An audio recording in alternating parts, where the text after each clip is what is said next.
just waiting for the okay.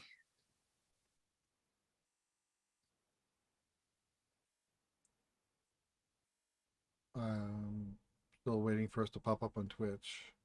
I see us on YouTube. Twitch. Refresh it again. Which reminds me, I should open it up. Okay, there it is. I see us. Cool. And I see us too. Okay. All right, gentlemen, are you ready? Because I was out of pocket on for a lot of June. Did we call out by name new patrons in the month of June? Yes, we were caught up to the last show. We went through a bunch of them last week. Yep. Okay, great. So you, Mike Fodrell, we did everybody through June. Yes. Gotcha. Awesome. I don't have to do it then. Good. All right, gentlemen, everybody ready? All right. Bye. As my AC starts, 3, 2. Welcome to Nintendo Dads, episode 333. It's a special episode for Neo Prime 333, right? On July 8th, 2021.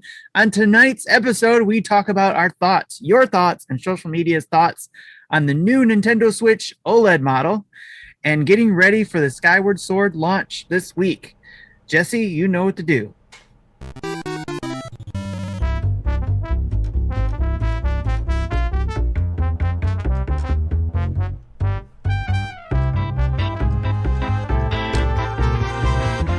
Hey, what's up, everybody? It's Marty here, and you're listening to episode 333 of Nintendo Dads.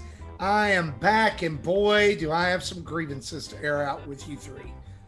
Not really. I mean, you pretty much just carried me through the month of June, so that's okay. Tonight, it's July 8th, 2021, and we're going to talk about the brand new model of the Nintendo Switch that Nintendo conveniently left out of their E3 presentation and just quietly shoved out to die on Tuesday morning, and lots of other fun things. Speaking of fun things, Tim Off, how are you doing this evening? I am doing great. I am going on vacation, not anywhere, but to get ready to move more stuff. Well, you can't see me because I got the background on, but I'm starting to take down a lot of the stuff behind me. Getting ready to move my stuff from this space into another space in the house, getting this space ready for my mom to stay in while we get ready to sell our house and get her moved to something else. So it's going to be busy in the next week for me. So, but I'm happy to be on a vacation and be able to concentrate on that rather than trying to concentrate on work and this, that, and another thing. So how about you, Marty? I'm just happy to be here, man. Like I've survived June. And I'm here. I'm back. I don't know if there's going to be any other times that I'm going to be gone lately. So in the near future. So I'm just happy to be back with one of my good friends talking Nintendo. You know. Speaking of talking Nintendo, Jesse Waldack, how are you, man? I can do that. I'm doing good. Our air conditioner decided to want to crap out again already. I'm like, oh, that's not fun. So things are a little warm down here, but it's not too bad yet. It's only like 80 degrees. It's been worse. Only. But one thing I do wanted to quickly shout out is, well, first, I ordered a new Stream Deck, the big one. It's not working yet, so I opened up a trouble ticket with them to figure out what's wrong with that. But in order to make room on my desk for it, because I have no room for it, I asked in Discord, who knows how to model, and DatFast said, hey, I can probably help you. So I whipped up a sketch of what I wanted. He modeled it up, and I was able to print it. This thing took 3 days to print, but there's a little shelf I can now put on the inclined part of my desk, and it'll actually fit the Stream Deck on top. Noticeably, there's flaws in it. Like, that is like double thick than it used to be. So we're going into round 2 and do another rounding printing of that when that's ready, which hopefully won't take 3 days because should be like half the volume. But so that's what I've been doing most of the week. That is above and beyond for community. Like, let's just be honest. I didn't expect that. Neither did I. So thanks, DatFast, for that. Really cool, really cool. And speaking of really cool, Justin Masson. How are you, buddy? What is going on, folks? Nothing much. Doing all right. Thanks for having me. I appreciate you allowing me to come back to the show. It's great when I'm invited back. I really do appreciate that. Look, you've got the fresh chop going on. I do have the fresh chop. I actually just had a water fight. We were just at the church and had an outdoor hour-long water fight, which is probably why I look like I just came out of the shower. In other words, you lost. I did. I think everybody loses in a water fight. Whenever you're like the biggest kid and the oldest kid and the adult, like wins, depending on your point of view. Everyone's gonna pick on you. So I got picked on, which is all right. But I'm actually, tomorrow is my last day of work for 3 weeks. I'm actually going on sabbatical, which I am super excited about. So like counting down my last couple of days, I won't go back to the office till August 6th. Or sorry, I apologize, August 3rd. But yeah, I'm excited to get some R&R. How do I get one of those? R&Rs? Or what do you A 3 week sabbatical. Yeah, I don't know what to tell you. Take one. Full disclosure. In November, I'm taking a 2 week sabbatical. Well, there you go. Being offered to me by my job, and we're also going to Disney for a week, and I'm also taking an additional week off. So I'm not going to work nice in November. That's fair. I see Mecha Dragon asks, you're all going on vacation. Is going to affect you guys on the show? Well, Mecha Dragon, I am definitely not going to be on the show next week because I'm going to be out in the middle of the woods camping. But we'll see what else we can do. I promise you there'll be a show. And by the Better you than me. Sometimes when there is no show, there is a show, like done from a car, right? We always try for the most part to give you content. So I promise something's going on. You know, we'll figure it out. Depends on how quickly I can get my desk back together next week. Speaking of something going on, we've got a lot of news to talk about, big news to talk about. And so let's just dive straight into it, shall we? Let's do it. Do it. You should do it. Do it. Do it some more. Do it. Just keep doing it. Do it some more. Do it. Do it. You asked for that. Do it.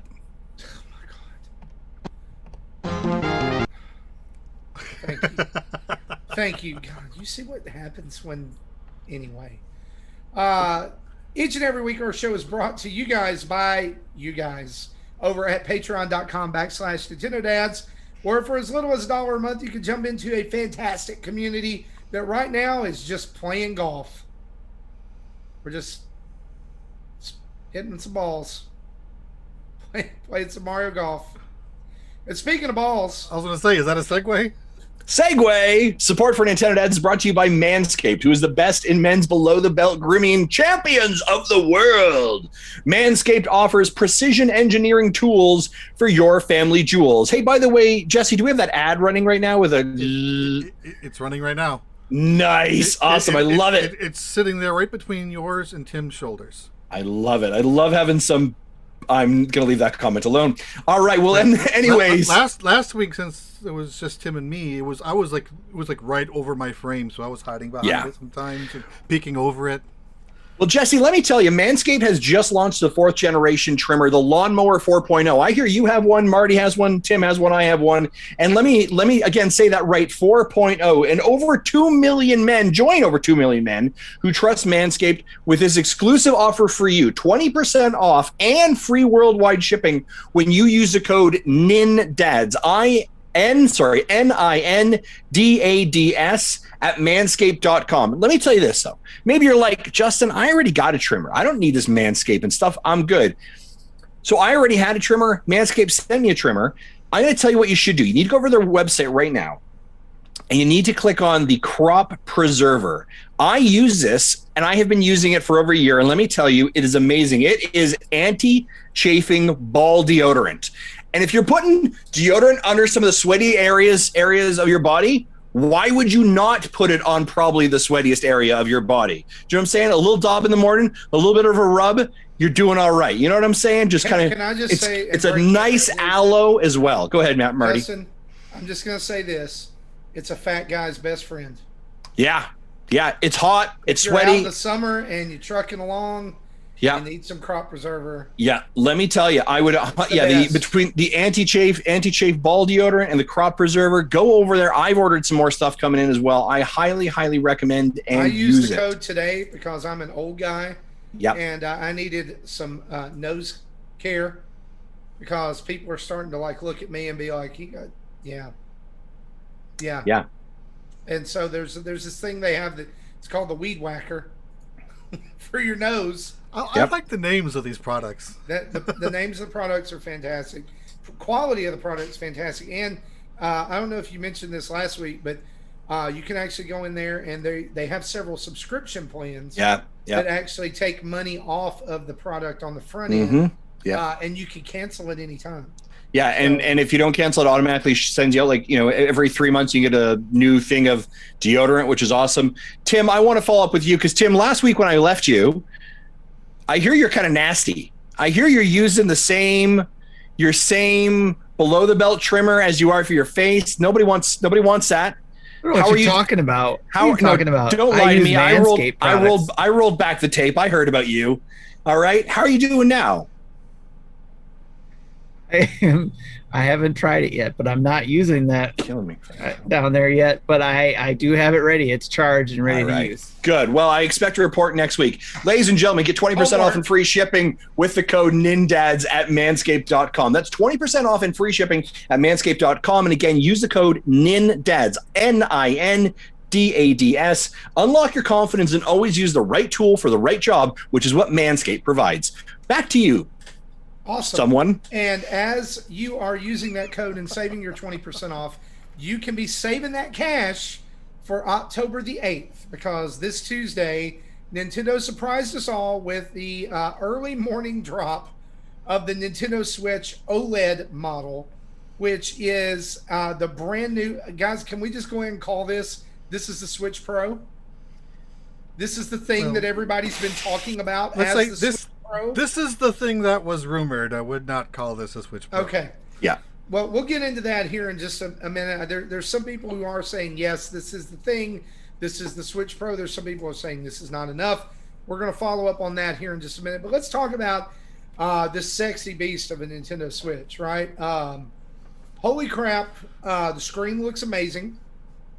It is a 7-inch OLED screen versus the 6.2-inch screen on the original. It also has a brand new kickstand that goes the width of the device. Doesn't sound like a lot, but it's a significant difference. I mean, you know what they did, right? It's what your wife says too, right? Just 0.8 inches. Doesn't sound like a lot, but it is. You know what they did, right? Manscaped.com. Yes, they used Manscaped, and that's what I was going to say. Yep. They trimmed back. They trimmed up. Made the screen look bigger. This was not planned. I was not planning on have this going there. But no, you're right. Go on, Marty. I mean, with the OLED screen and the added 0.8 inches, it does add a huge difference there. The kickstand is now the width of the system, and it can rest in several positions, meaning you can almost get it like. I do think this kickstand bends farther than the old one, and I think it will probably be sturdier. It has one of the examples was almost on the table. It's like a 70-degree angle. Yeah. Improved audio, new dock replacing the original, which includes a brand new Ethernet port in place of the internal USB port, which I have a bone to pick with. We'll get to that. 64 gigabytes of internal storage, no apparent update to the processor, though various reports are coming out as of today that original dev kits of Nintendo Switch had 6 gigabytes of RAM in it. The Nintendo Switch OLED model has 8 gigabytes of RAM in it, but both retail models only have 4. Which is I understand a dev kit having more memory. I don't understand why you would increase it when the base system isn't being increased. There may be something else there. Who knows? Because that kind of quick sideline, that's the reason why the N64 has the expansion pack, is because the dev kit had more RAM than the system. They developed Donkey Kong 64, found a game-breaking bug that when running it on real hardware, and the solution was give this thing more memory. I am afraid that's what may happen eventually, because there's no apparent update to the processor. Now you can get the Nintendo Switch OLED model when it comes out in 2 different colors. You can get a white model. It comes with a brand new white dock and white Joy-Con, or you can get a blue and red Joy-Con like the original with a black dock. And this releases October 8th for $349.99 USD or $449.99 Canadian. Gentlemen, first blush here, when you saw this video, what did you think? I was not surprised. This is kind of what I thought would happen. I wasn't really expecting 4K. If we were going to have a resolution boost, I think it would have been to 14.4 at the most. But yeah, I'm kind of not surprised by this at all. Yeah, I think I would kind of agree with Jesse as well. I think, it's launching in that October space, which is kind of, I think, what we talked about before, probably for prediction if it was going to come out this year. I find it interesting that they're actually launching it the same day as Metroid Dread. Like, they're putting a lot of, that's a big, if you think about it, when they launched... It was the first game that was shown in the commercial as well. It was the first... So, when you thought of, the initial Switch, the game you thought of, Breath of the Wild. The game that they launched the Switch Lite with was Link's Awakening. The game that they're launching this with is Metroid Dread. That's really interesting. Metroid Dread is getting a lot of love, between their special case, special amiibos, and the same day launch. And I'm going to argue that in all fairness, you could have just called this the Metroid Dread edition with that white and black look to it. I was like, sweet mother, that looks nice. Can I make a point? You know why I think they're pushing Metroid Dread so much? It's the only first-party game coming out this fall and winter that's not a remake. That could be. That could absolutely be. My initial thought of it has a larger screen. I'm happy with that. We see an increased internal storage to 64 gigs. I still think it's not as high as it should be, absolutely, but that's better than a kick in the crotch with a steel-toed boot. Right, so we'll take that a little bit better. Yeah, when my you think 400 external is filling up, I'm ready to buy a 1 terabyte. Yeah, when you're talking about things to improve, one of the biggest complaints that people had to start off with was the kickstand. So that's a good area to improve. I don't really know if you needed to adjust the dock. Adjusting the dock and changing it didn't really seem necessary to me. Maybe I'm wrong. Better sound speakers, that's cool. That's great. Here's the deal. I'm going to buy it. And the reason is, and I know we're going to have the whole discussion about, oh my gosh, I am rocking an OG Switch. Mm-hmm. So this is a significant step up for me. If you already bought the Animal Crossing one, this is probably not a big step. But for a person who's rocking an OG Switch from launch day, that when you turn it on, it might actually sound like an airplane's coming out of the back of it. I'm really excited for this. Is this a Switch Pro? Mine sounds like a Manscaped trimmer. Right? I don't, no, because Manscaped trimmers are much quieter than that because of their electric 4.0 motor. But let me tell you right now, is this the Pro? I don't know, because we have to remember, if there is any organization or company that is going to have iterative designs of their platforms, it is Nintendo. They have sold us, how many times have they sold us Mario? How many times have they sold us DSs in different SKUs, different cuts, different versions? This may get us closer to the Pro version. This may not be the Pro version. The Pro version may be whatever Switch 2.0 is. That may be the Pro version. I am a little disappointed that we don't have anything about the Joy-Cons, stronger Joy-Cons, better Joy-Cons. I don't know. Maybe the Joy-Con problems are resolved now. Maybe there's new batches. I don't know. Overall, I'm excited for it.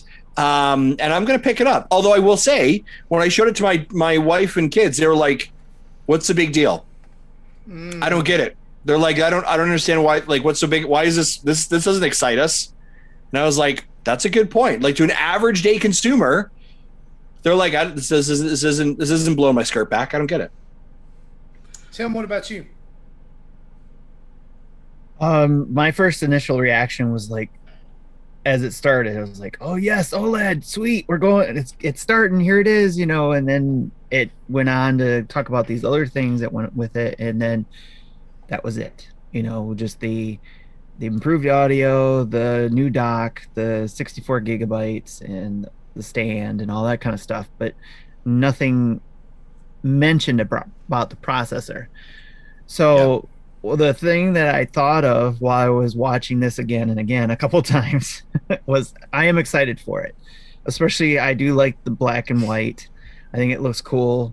I like the dock. It kind of reminds me of it's kind of that DS Fat to DS Lite, where you had a sleeker looking device, and you went for the sleeker looking device. But the only thing I could think of was there's one of two things that could be happening here. And I don't know if this is a thing or not. So I could just be, maybe it's just a dream or whatever. But one is, before the dream part, I was thinking maybe they did have a thought of updating the processor, but because of chip shortages and all that kind of stuff, and knowing that they wanted to get this out, they made modifications and decided not to upgrade the chip, or get the next level, whatever that NVIDIA chip is that would have allowed them to move up but still be able to play all Switch games. And maybe they decided not to do that because of the issue with chip shortage. Mm-hmm. The other thing is maybe there's still something there that we can't see and they can't necessarily talk about, because it's not something, like you said, that would blow people's skirt up about talking about the chip, like say Apple would in regards to a new phone, where they talk about, oh, here, this new phone has our newest chip and stuff like that. Nintendo doesn't make chips. They buy them from other people. So, and if they're using the same chip or again, modified version of the chip that would allow them to use that DLSS or whatever that's called, maybe it's something that they do have there that it allows them the ability to upgrade, with a firmware upgrade or something, that it's something that just gets turned on or something. I don't know if that's something they would want to do or not.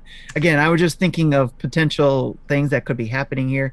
Or again, like we were talking about, this is just it. This is what's happening, and it holds us over for another couple of years, and then we get the next Switch. I agree with you, Tim. My biggest disappointment is that it is not a better chipset than what's currently in, I guess, the current Switch. It's better. The chipset that's being used in the current Switch is better than the OG Switch, so I guess I'm okay with that. But I would have liked to see a better chipset, and I would have actually liked to have a better battery. I was kind of disappointed in that as well, as it is the same. Now I don't know if maybe the OLED is pulling it. It's a better battery for us OG people. Again, yes. Yeah. It's 4.5 to 9 hours. That's where I got excited about, was that, yes, I am an day one Switch owner. So I'm gonna say this, it's going to be a major update for me. My feeling on it was this is really cool. I love how sleek it looks. I love the white and black. What kind of, I'm going to get it because I've got to have it. It's just like, why not? Right. Yeah. Like, I'm like you, Justin, like I need an upgrade for my original machine. Yeah. The kind of the sticking point for me is this is twice in a row now that new hardware iterations have focused on handheld players. Yeah, and that's it's actually funny. I, like, as a person who enjoys playing docked and a person who does play docked quite a bit, I play probably 50-50. Yeah. I was very disappointed that even though this is something neat and I do want this, I am disappointed in the lack of upgrades for docked people. LAN port and doubling the internal storage is not the upgrade that I was hoping to see with this. Tim. Yeah. I was going to say that unfortunately, I think the data is what's driving them. So that data, which is why I even sent a message out to Nintendo of America and Doug Bowser to see if they would respond, but giving us a number, because I don't even know if that's even talked about, but a number of handheld players versus docked players, and they have that data. And I know there was a number out there before, or a percentage, of people, and I think it's always been higher on the handheld side, which is why I think we've been seeing more towards that market. Unfortunately. Any market research towards that is probably more geared towards Japanese consumer instead of worldwide, which will be a majority mobile. Yeah. And I would say that very much aligns with what Onyx Music is playing. He said this is kind of a light for TV capabilities, mainly because of how strong they showcase supportability and upgrades. Right? Yeah, this is definitely, like, you can definitely tell the audience for this. Right, the audience is the handheld player. It's not the docked player. So, and I mean, I'm a person who plays I'm probably 80% docked, 20% handheld, right? My handheld is basically when I travel. That's great, and I love it for that. And when I'm on planes again traveling, I'll love it. But like the majority of the time, I'm docked. But again, the step up for processor, better battery than what I currently have now. I can't. Well, and one of the things that I'll point out is there are some people who prefer docked, not just because they want to play in front of a TV, but they want to play it because it does allow the Switch itself to run better in docked mode. So just like I'm appreciative of these upgrades, and I'm going to say, yeah, I'm going to buy it. But all in all, I'm surprised that there are so few docked upgrades. Like I'm fine with there being more storage inside. Okay, great. But that doesn't help me. I've got everything on a 1 terabyte card anyway, and I've still got save data room. Fine. A LAN port does not help someone who doesn't have no internet at all. That's not a concern for me. Maybe sometime down the line when we get, that it will be, but I just it's kind of strange to me that we've got the light that is solely focused on handheld players, and it even does have better battery because it is that self-contained smaller screen. It's a more compact, finely tuned unit, just a little bit of better battery life. But I mean, it's a huge jump, and honestly, besides the price. At this point, as a consumer, if I was stepping into the market with Switch, and this, like if I went and all three were on the shelves, I'm going to get the OLED model. Yeah. I mean, that's buy a Nintendo Switch Lite at this point, other than price. Like, oh, that's the budget model. Yeah. I mean, I do think like there is still a place for the Lite, right? I do think like families, right? It's still $150 cheaper than the base model, or sorry, the OLED model. So I do think there's definitely a market for it, and you'll still have sales on that, right? Mm-hmm. And you do have to remember there is also a large, just like handheld market, right? And again, Jesse called out the Japanese markets, right? But I do think it's interesting, right? Your grandma or mom or dad is going to go into Walmart, right, on Christmas, and there's going to be 3 SKUs there, and they're going to have to say to the sales clerk, why is this one $50 more than this one? I don't think that I think that by Christmas time this year, there'll be 2. Oh, no. I think that old Switch is getting phased out. Absolutely. It is, but it won't be phased out that quickly. You don't think so? Oh, no. You've got to think about your supply chain. Your supply chain bundles. Exactly. Bundles are going to be there. Yeah, I don't think so. If that was the case, they wouldn't have shown all 3 systems in their family eventually. So is this why they predicted however many million console sales? Because I just don't there's a lot of people, us are sitting here, some of them who double dipped on Switch Lite. And now for me and my family, that would be like a triple dip for the OLED. Yeah. Which is how many people are going to do that? I think, well, in my case, every poll that I'm seeing run by social media is some are overwhelming. No, I don't care about this. Right. But even our own poll that we ran, no, I'm not getting this. Yeah, that came out with 60% said no, 40% said yes. Are they getting it? Okay. Yeah, like even back in to the DS days, I rocked a DS Fat up until DSi XL, pretty much. But so the smaller upgrades I didn't bite at. The Switch Mark II with the better, with the modified processor leading to the better battery life, I didn't get because that upgrade wasn't very big.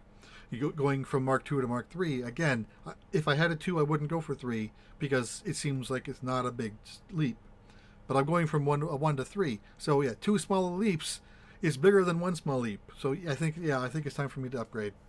And you have to remember, Nintendo is a company, like during the DS times, where you had multiple systems in your household. That is how they view the accessibility of the Switch. I think we've had 6 or 7 3DSs in our house at one point. Yeah, that's how they view the accessibility of the Switch. And so long as they're able to do that with something like the like the Lite and there's a need for it, they're going to satisfy that market. Well, and their model for 14 years of 3DS and DS was incremental upgrades.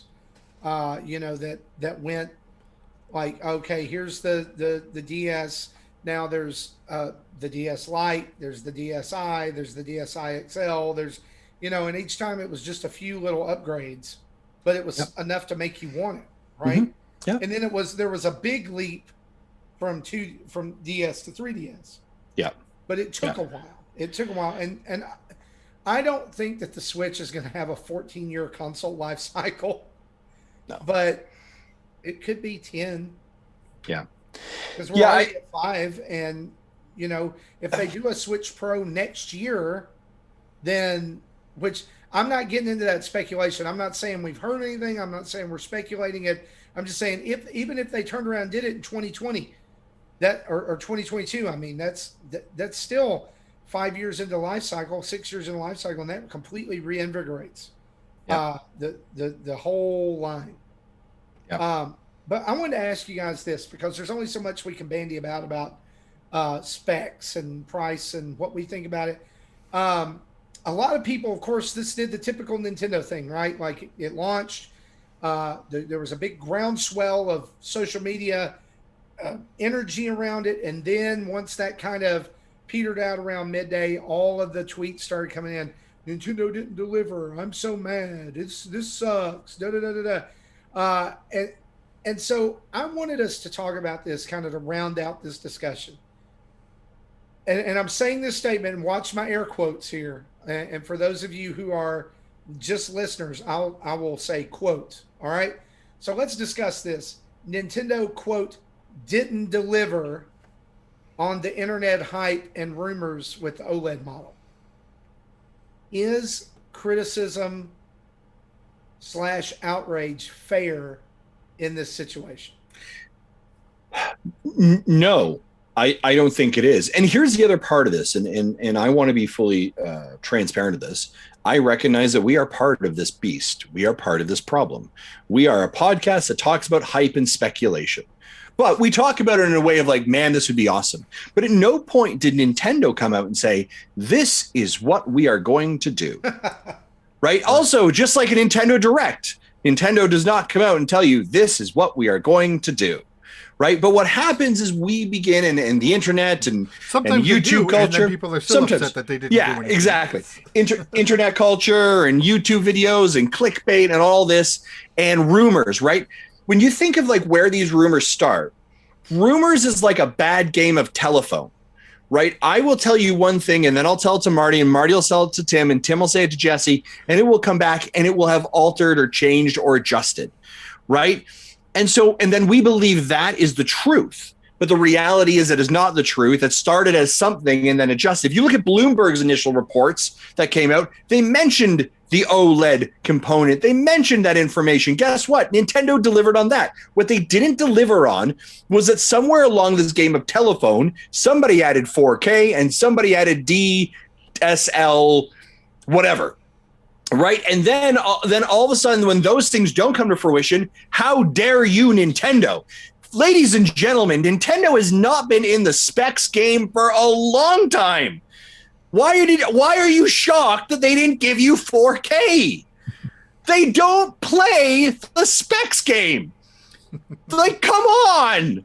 Yeah, give your head a shake. Last time they tried, I think, was N64 era. That was it. They have been out of the specs game for 25 years. I think the thing is that people are expecting Nintendo to surprise. We're getting in the specs game. We're going to give you the processors and all that. Why would they do that? They're going to lose. Exactly. Because guess what, ladies and gentlemen? I don't care if you don't like the OLED. I don't care if this is failing you and that Nintendo faulted you, because guess what? They're going to make bank on this, and they have Mario and they have those IPs, and you're going to play those games, and guess what? It doesn't matter. Can I just say this?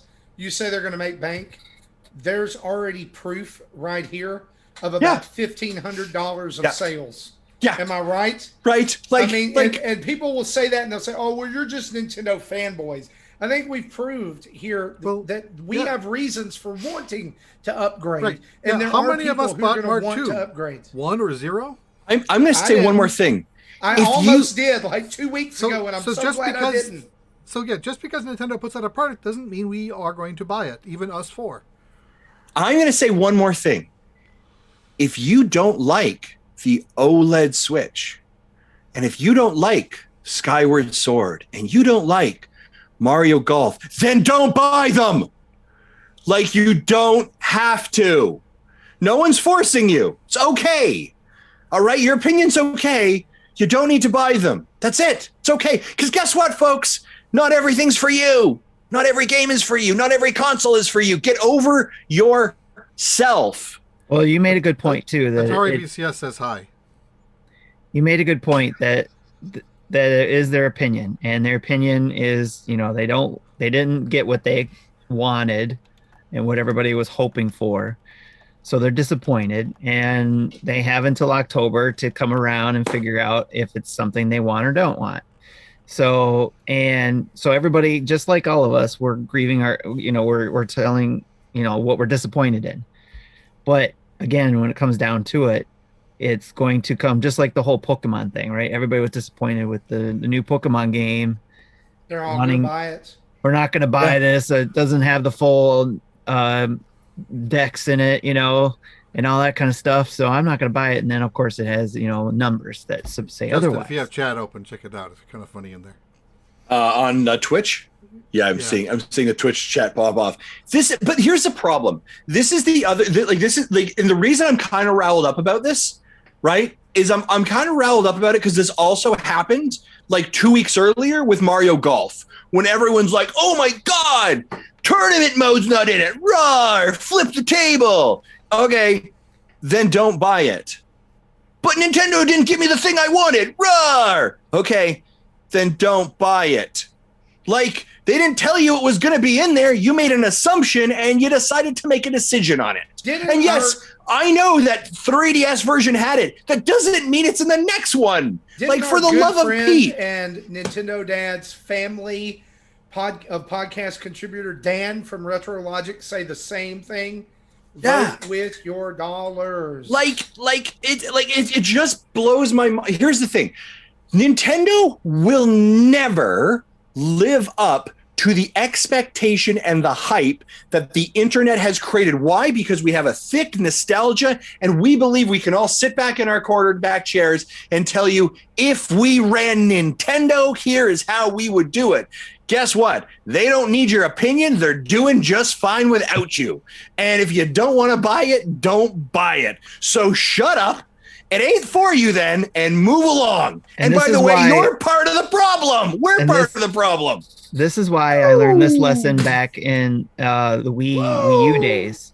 Was I wanted Nintendo to be more back then. I wanted them to do X, Y, and Z that PlayStation and or Xbox was doing, so that I could do everything I wanted to do on a Nintendo product without having to buy one of those other things.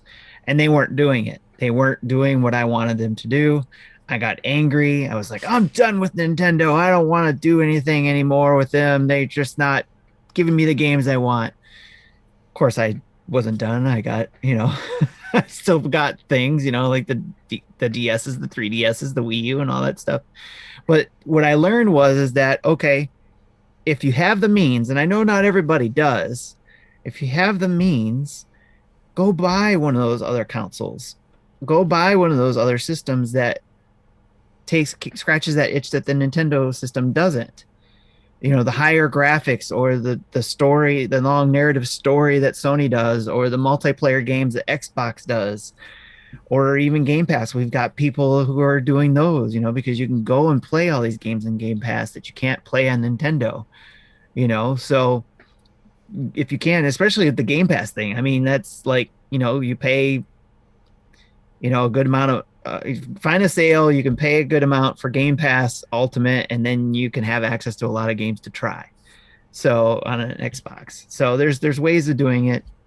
I think just having that second console helps.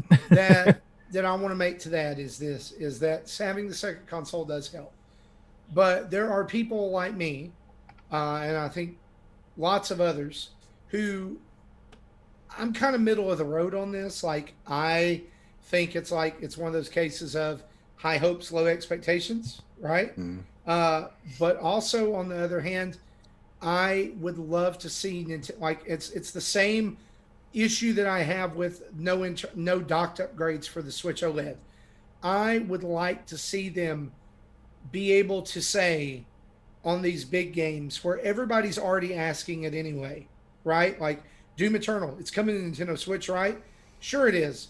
6 months after the other release. I would love Nintendo to be able to have their thing, which is great. And I'm not denying, like, I buy Nintendo's consoles for first party first, but I also remember the days of Super Nintendo where it was the superior system to play third parties on when I had a choice between SNES and Genesis. I always went with the Super Nintendo version unless it was Disney's Aladdin, because everyone knows that's better. But I'm just saying, like, if I had my choice between Mortal Kombat 2 on the Genesis and on the Super Nintendo, I'm getting the Super Nintendo version because I know the graphics and sound are going to be better. And Nintendo was there at one time. And then there was a time where they just said, you know what? We're not doing it anymore. And instead of them just kind of like saying, this is our corner over here and we're going to play here, come play with us if you want to, I would rather them take a stance more of sitting in the room, like in the middle. That of the was room. like their Wii era attitude. Yeah, like I want to just like they don't have to necessarily go all the way over here and start talking about teraflops and gigacraps and everything else that I don't understand about Xbox and PlayStation, but like just go sit in the middle of the room, like just do it all. Yeah, and it's interesting, right? And I think, you know, as I'm reading the Twitch chat here, and I see that Ms. 1K3 says people just want Nintendo to do better. And I fundamentally do agree with that. I know that, like, I kind of went off here a little bit of a character rant, right? And I turned the dial up a little bit of extreme Justin and angry Justin, right? And ranting here. But one of the things that I want to say is that one of the concessions that we as Nintendo fans make, right, is, and one of the things that as much as we are angry about Nintendo for some of these things that they do, their approach to other things is also what makes us fans. Right, we have to recognize that they absolutely beat to their own drum, and we'd like for them to be in that room, Marty. Marty, they're not even in the same block. They're not even in the same building. Do you know what I mean? Like their marching band is somewhere across town doing their own thing. But they made that decision, and they definitively made it break, and they made that decision so that they could survive. Right, and that's why you're seeing 85 million Switch units already in the wild. That's why you see a like, you know, the software sales that they do. We as Nintendo fans have to understand that they veered off that path, made some concessions, and that, you know, for as crazy as they are for those things, they also wow us with, oh my gosh, wow, look at the Switch, look at how it works. The Joy-Cons connect, it docks, like these, like we allow them to, or they're allowed to be the crazy toy maker, and in that we find our joy and we find these things we enjoy. So we kind of can't, you kind of can't have both. Do you know what I mean? And when they try and sit in that mid pocket, they kind of fail, right? And so I hear what you're saying, and I do think you're right. So Tim, I see you raise your hand. Yes, number one fan, Timothy Alf. Yes. So we were talking about this earlier about the data, right? And before data was the big thing about companies making decisions, it was, again, the dollars. And then we were talking about that of spending your money, you know, with your opinion, essentially. And this happened back when Nintendo did try to compete, did try to have the processing power. But they didn't do it. They did it for their own games, but they weren't, I guess they were too hard to develop for. So a lot of those other companies were having a hard time developing for them. So people were spending their money on other devices, other systems, and Nintendo was losing money. They weren't selling enough systems. And so that's when they made that decision of where they are today. We're not going to compete with the processors. We're going to compete for fun. This is where you're going to have fun. And But a lot of people, a lot of the third parties have respect for Nintendo, so they try to make games for Nintendo and bring their games to Nintendo. Obviously, when you have Nintendo's devices are selling, they're going to be more apt to do that. So that's where, yes, I want Nintendo to win. I want these companies to come and make their games for them. But what I would like to see, what I've learned over time that I've seen be more successful, is when these companies come build a game specifically for the Nintendo audience and their device, and not try to shoehorn a game that they've got on PlayStation or Xbox into a Nintendo device. Yeah, and I think, and I wonder if maybe that's a great point. I think one of the things that I would have loved to see, and this goes back to that statement earlier, is I would have liked to see a stronger processor, because then I would at least feel like they're trying to stay competitive in that spacing right now. Although, and I know you're going to all scream at me for this one, I really think that more and more their decisioning is moving toward the cloud, right? I think that that's more one of those things that they're leaning into, right? We'll have at least 2 cloud games this year, right? We have day and date with Guardians. I think they recognize they can't compete in that space, but at the same time, like if the Nintendo Switch is your home for amazing indies and Nintendo IPs, man, that's pretty good, right? If they do increase the processor power, they do run the risk of having, especially third parties, developing for the new processor, meaning the game will run like crap on the original, which will cut off 85 million people. So that's kind of the reason why I'm okay with them leaving everything as status quo. Yeah, I could totally see that's why they didn't do that with this OLED model. Right. Yeah. And also on Nintendo spec sheets on both the Mark II and the Mark III, they didn't specify exactly what processor it is. It just says NVIDIA custom chip for the GPU, CPU. We're just right now at this point assuming that they're the same. I know at least one of the YouTube channels I subscribe to is planning on doing a breakdown as soon as they get it, so we'll know for sure then. Yeah. Let's go over to some comments from the community on this OLED model. This one came in from email from Rush G, and he says this: okay, conspiracy hat on. The current Switch is 4 years old minus the NVIDIA chip upgrade. What is the likelihood the BOM on the old Switch was actually increasing? Now, Justin, help us out here. What's a BOM? Bill of materials. And what does that mean? Cost of materials. So how much a Switch costs to make? Okay. Correct. So basically, he's saying the price was raising. The likelihood of the bill of materials on the old Switch was actually increasing. They've likely sold out any warehouse stock of parts that they had large sale volumes of. Heck, the dock was discontinued, quote unquote, a while ago and difficult to find at times. Manufacturing new hardware when you've run out of stock to old specs can actually start driving up costs at some point. So, for a $50 increase, we get a new dock with an Ethernet port included, an OLED display, speakers on the side, 64 gigabytes, and an improved kickstand. Rumor was that the displays are overstock, sitting in a warehouse somewhere. So, did Nintendo actually just decrease its bill of materials costs on the new Switch while at the same time convincing us that we should pay more for it? Pure evil business brilliance, if that's the case. Well done, Nintendo. Well done. So my answer to that is maybe, but there's more.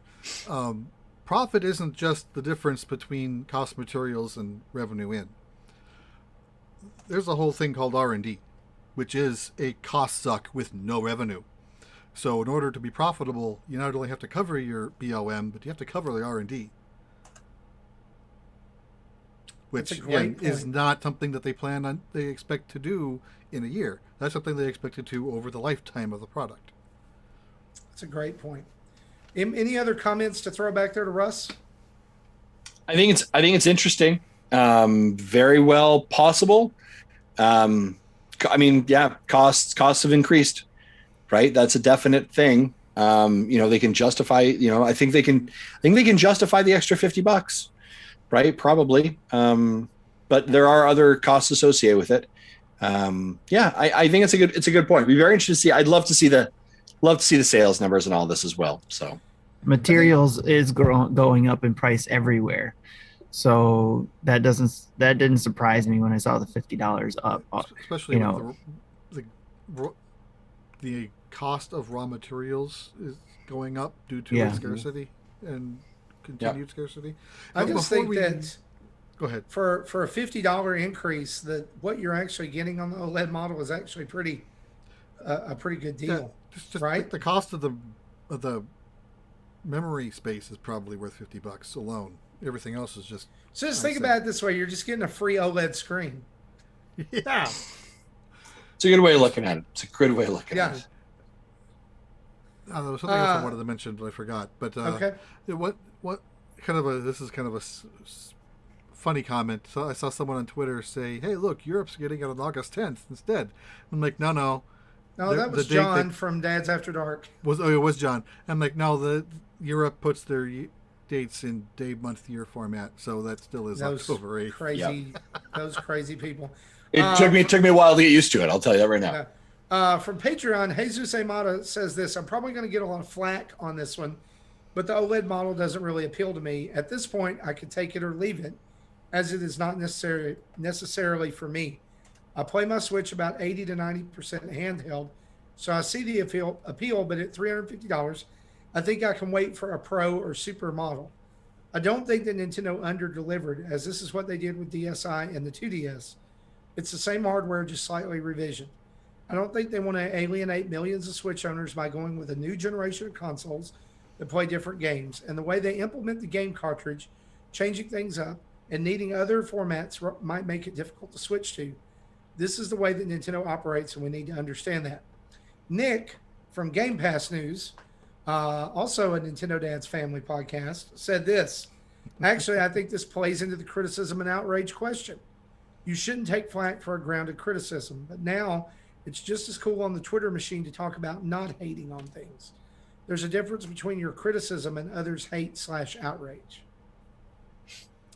And I think that's one of the things I've seen most over the last couple of days about the OLED model is that people who do have legitimate concerns and questions, a lot of that is getting lumped in with just, I hate this is stupid. They should have given me a Switch Pro.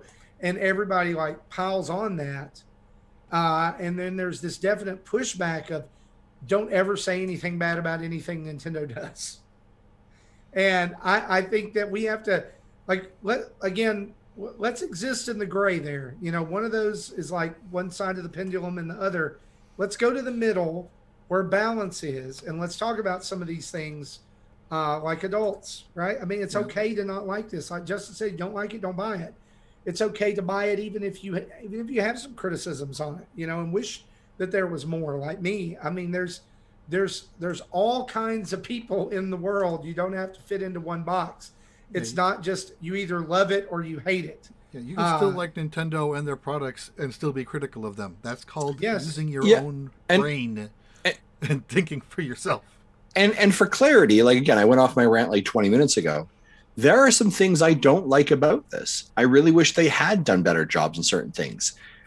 I'm not blind to that. I'm not being an apologist fanboy, but I'm just saying, for me, for this guy right here, this appeals to me, and I like it, and I'm going to buy it. And if you don't want to buy it, that's okay, because we're adults. And ta-da! I can like something that you might not like, and we could still have a conversation about it and be friends. Oh my God, is that how the internet might work? No. It does not work like that at all. No, that does not work that way at all. It is a zero-sum game. To win, someone has to lose. So there's a game that recently came out that touches on these topics, right, Tim? Yes, just a little bit. We'll get into that later. All I know is this, wrapping up the OLED talk, is if an OLED screen can get us folders and themes, I'm on board. So you have one more comment there from David too. Oh yeah, that's right. I'm sorry, I skipped that one. David Bileka, one of our new patrons, says, do you think another revision of the OLED Switch will release in 2022, 2023 with an enhanced battery, slim model, better internals? Or do you think this model will be the only version until Switch 2? Reminds me of all the models of DS we received back in the day. original DS, DS Lite, DS XL. Do you think there'll be a revision of this one? Yeah, I mean, I wouldn't be shocked, right? It's Nintendo. I wouldn't be shocked. I'd like to think that this is the last one, and the next one will be the big upgrade. That will be the generational leap. But again, if they do another small one, Mark IV, I'm not going to be surprised either. Yeah, like also when they're going to give you a new Switch Lite with an OLED screen. That's exactly what I was thinking about. The next revision is the OLED Switch Lite, and then they'll move on to the next thing. Yep, OLED Switch Lite, better sound, right? Something. And it's going to be in some color that's between two colors. It's going to be like blurple, orange, yellow. It's going to be like yellow, orange. Yep. Galaxy Edition. That's the school bus color. It's going to be a school bus color. Yeah, it's going to be school bus. Because there's always arguments about people calling it yellow or orange. Let's move on. We've got a couple other news items to pick up here. This week, Nintendo dropped a trailer for Legend of Zelda Skyward Sword HD that included a number of quality of life improvements coming to the game, which a lot of people were super excited about. Among these would be you could disable Fee. Thank God, because Lord have mercy. As part of using the right stick for sword controls, you can activate the shield by clicking down the left stick. You can do spin attacks by pressing the right stick, left, right, left, right. Holding down the R button will give you aim with items such as bombs and arrows. Cutscenes will be skippable, and the game will keep an autosave state in addition to 3 normal save states, which is a huge, huge deal. Because if you remember playing Skyward Sword back on the Wii, you had to find a bird statue to save, and that sucked. Hey, you bypassed the most important one. Oh, the one that says that's right. Information about items will only be given to you the first time it's picked up, versus the first time in each play session. In other words, every time you pick up a rupee, it's not going to say, "You know what these are for? It's to buy stuff." Wow. I need to save that clip. That was terrible. It was awful. But anyway, guys, this is coming out next week. We are right at the doorstep of Skyward Sword HD. And can I tell you something else I'm noticing Nintendo leaning into really heavy with Skyward Sword HD? And this is not in our notes, but I just wanted to bring this up, is they are really, really heavy leaning into this is the beginning of Zelda. This is the first part. This is where it all began. Come play it. And then it looks like, based on what we saw in Breath of the Wild 2, that it's going to reference stuff from here. Oh, yeah. So, gentlemen, I have not played this game, and I own it on the Wii U, and I have not touched it. Don't play it. It's like, can you? Because here's the thing, I look at it, and it doesn't look like I don't. And I know I just ranted about it. Everything's not for me, right? But like, I just don't, I'm not connecting with this. Help me understand. Should I play this? Why should I play this? I think that this is a Zelda that is a little bit off the beaten path for the mainline Zelda games. And I think for that reason, it's worth playing. The storyline from the beginning is such a different story from what you get from a typical Zelda game. I did play this on the Wii when it came out, but I never finished it. And one of my gripes was I don't like being forced to use motion controls for a lot of this. It doesn't feel as precise as it should be for Zelda. There was a lot of backtracking. I feel like my criticisms of this game were similar to a lot of people's criticisms about Wind Waker. And when they fixed it for the Wii U and they did a lot of quality of life upgrades for Wind Waker, people were like, "Oh, yeah, this is a pretty good game." I feel like Skyward Sword is going to be that same way. But I'll say this: if like you played it on the Wii, which you didn't, but if any of our listeners played it on the Wii and you had a really visceral reaction to it and you were like, "Oh, this is terrible," chances are you're still not going to like it. I mean, and that's without me playing it. I'm just saying that like. There may be some things for the game that you just like were, whoa, and we don't know how how well motion controls are going to transfer over to stick controls, and we also don't know how well motion controls are going to work with a Joy-Con. Right. which really scares me. Because the original game required tons of motion control in this game. Yeah, the original game required Motion Plus, and basically Wii Sports Resort was all prototyping for this game. You're right. So, you're throwing things like basketballs, you're rolling things like bowling balls. It's your control. You know what the most frustrating part was to me? That little beetle item that you had to control by pointing the Wii remote horizontally at the TV and flying the bird. Oh my gosh! I'm how can we get my arm to cramp up anymore? Wait, so does this one require motion control, or are they going to the Pro Controller? You can use Pro Controller. Yeah, you can use, but they turned motion controls into joystick movements. It'll just be weird for me to not want to control the camera with the right stick. That's your sword. And when I originally played this game, I called it a good 50-hour Zelda game, but it would have been a great 30-hour Zelda game. They just had too much fat in there. There is this monster that keeps coming back, and you have to go cut off its toes. And you have to do this about every 2 hours. And I don't understand why you have to go seal that thing over and over and over. And I'm hoping that maybe some unannounced quality of life things, or they've trimmed some of that story fat. Well, you should have told me it was cutting toes to start off with. I would have just bought it then. Well, anyway, so bottom line is, you've got it for the Wii U. I would say don't play that version. But I think the Switch version sounds like it'll be the better version. We'll find out. Marty HD becomes definitive. Marty, I trust you. So I am going to purchase this game. If I don't like it, you are dead to me. You are dead to me. If you don't like it, I'll buy it for you. Fair? That's fair. I'll pay you back. And you can't just be like, oh, look it, and then go secretly play it. Well, like, I'll see it. 60 American dollars is like $1 billion Canadian. I actually just put in our Twitch chat a vote of saying, should I? Uh-oh. Maybe we should buy him some new internet. I get it. Justin needs new internet. Yeah. We lost all that, Justin. Didn't hear any of it. You put it in the Twitch chat. What did you put in the Twitch chat? I put a Twitch poll there saying, should I buy it? You know what they're going to say. I mean, I said the same thing. It's actually 50-50 right now, Marty. I broke the 50-50 tie, and at the time it was one vote versus one vote. So, so there you go. All right, Marty, you've convinced me. I will get it for. I think you should try it. I mean, if you like Zelda games, I do like Zelda games. I mean, think about this, like a typical Zelda game, like Ocarina of Time or Twilight Princess, as far a departure from that as Hyrule Warriors and Age of Calamity is.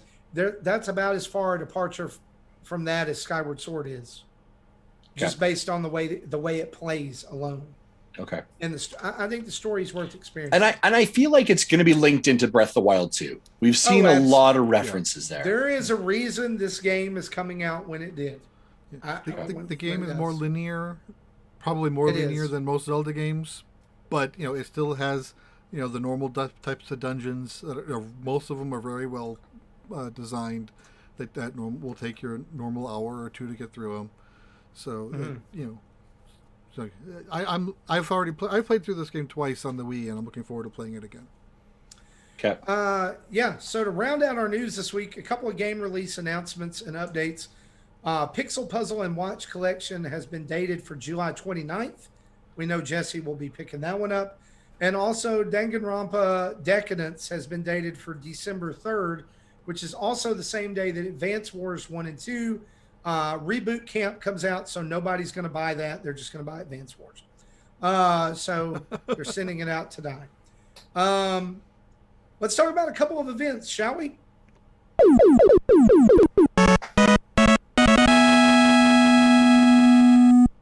Don't forget, like I did on the last one, it's the first time I did not get my Tetris Maximus Cup theme for the 21st. There is another Tetris Maximus Cup, the 22nd one, this weekend featuring Mario Golf Super Rush. July 9th at 12 a.m. Pacific time through July 12th at 11:59 Pacific time will be your chance to earn 100 coins and get the Mario Golf Super Rush theme. I believe the last one was Miitopia. Is that correct? So I think that sounds right, and I forgot to get that Miitopia, one. and I totally it like slipped my mind. I forgot. I wasn't able to get it. Also, My Nintendo Ultimate Monster Hunter Amiibo Sweepstakes #1 is going on right now. You can go to mynintendo.com/rewards to find out about this. 10 lucky winners will win an epic Monster Hunter prize pack, which consists of 15 Monster Hunter Amiibo figures, 9 from Rise and 6 from Stories. This equates out to 3 Magnamalo, regular gold and silver, 3 Palico, regular gold and silver, 3 Palamute, regular gold and silver, 2 Ina, regular and gold, 2 Raisewing Rathas, regular and gold, and 2 Sukinos, regular and gold, and 5 11x17 Monster Hunter Rise posters. You can register for those. And two final announcements. If you're in the Discord, Monthly Mayhem is going on right now. If you signed up to be a part of Mario Golf Super Rush for the next little bit, we're giving away $150 in cash prizes. And we've got 38 people signed up to compete in this, 4 of which right here, or maybe 3 of which, I don't know if Jesse's part of it. I'm in. Okay, 4 of which right here are ineligible to win. So 34 people could win $150. We're just playing for fun. You can check that out over in the Let's Play section of Discord. And one last announcement. Every Monday from now until it's done, it's Metroid Mondays with Marty on our Twitch and YouTube channel at 7 Central to 9 Central. This past Monday, I began Metroid Zero Mission, and I'm a little over halfway through it. We'll probably finish it up this coming Monday and go straight into Samus Returns for the 3DS. We'll play that one. We'll play Super Metroid, and then we're going to play Metroid Other M because it's a 2D Metroid and it belongs. Then we'll finish up with Metroid Fusion as well. Hopefully all of that completed before Metroid Dread comes out. And so if you're wondering what the 2D Metroid hype is, or if you've never played those games or you don't have access to them, come check us out on Twitch. It was a great time.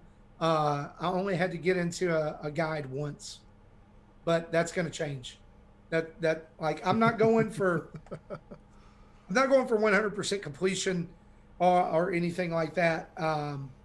We're just trying to beat it. The things I didn't like about Zero Mission when I played through it is there's like 2 or 3 areas where the path to go looks like it's dangerous liquid, but nope, it's fake, and you can go right through it. Yep. Like, Welcome to the original Metroid. They did away with that in those paths there. So yeah, it's a lot of fun. The only thing, I had forgotten that in Metroid Zero Mission, the wall grab or the edge grab from Fusion was an upgrade you had to go find. Yep. And so at the beginning, I was like, "What is going? Why can I not grab edges?" Anyway, hope that's not the same for Dread. That would be a huge step back. But anyway, that was the turns you had that right away, so I'm presuming you still get to keep it. I actually was really wanting the melee counter in Zero Mission. It would have helped so many times. I know you hate it, but it would have helped a lot. Speaking of that, let's talk about what we've been playing, shall we?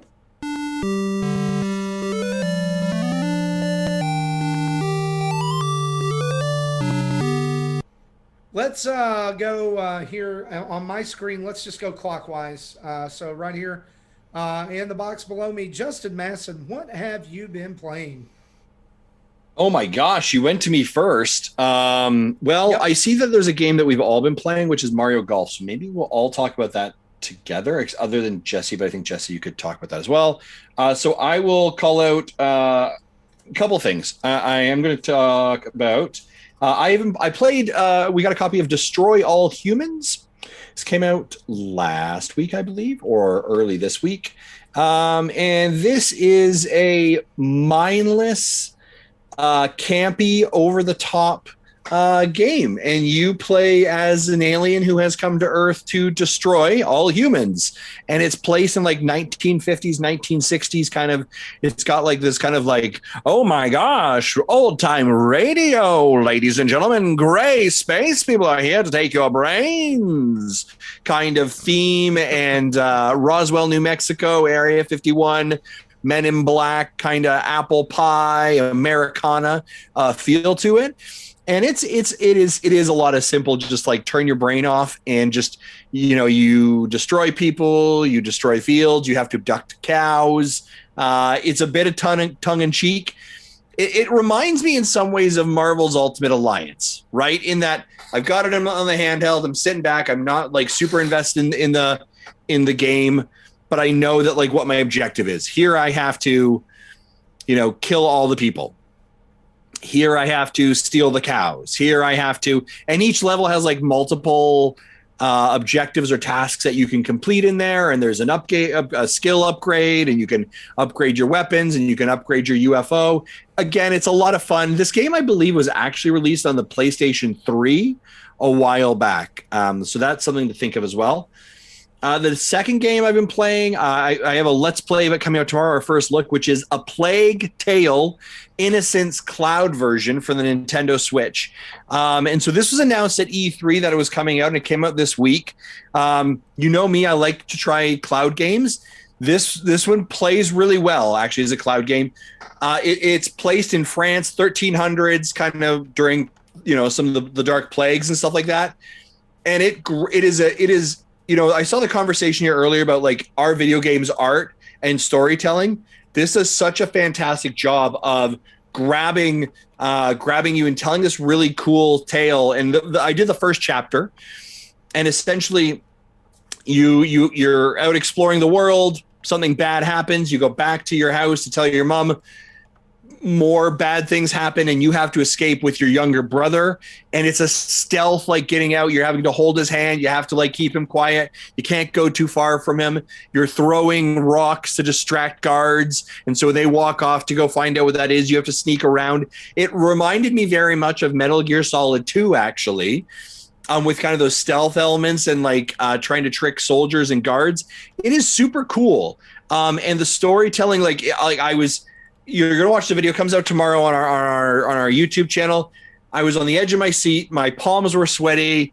I was super intense, but again, such impeccable storytelling. The cloud version, it does feel at times there's some latency delays slightly. And at times I did see some stuttering and some hitching.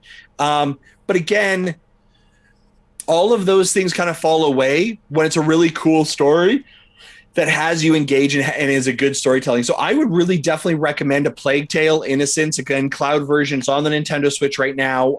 It's out on other consoles as well. If you can play it somewhere else, I think it's on Game Pass. I think it might be free. So there is some other places you can play it, but for the Switch, it is a really good game. Go ahead, Marty. It's also the PS5 Game of the Month on PlayStation Plus. Yeah. Okay. There you go. So there's it basically everywhere free. Yeah. Free. Because how much does the cloud version cost? I don't know because I don't know because I got the download code, so I didn't even see it. So maybe someone else could check that out. I'll check real quick. Go ahead.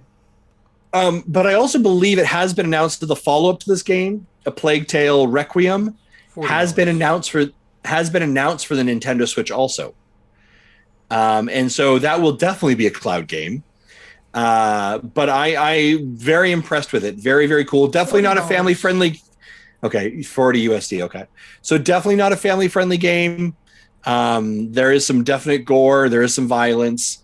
They don't kind of hold their punches about that kind of stuff, but it was super cool. I'm really, really enjoying it.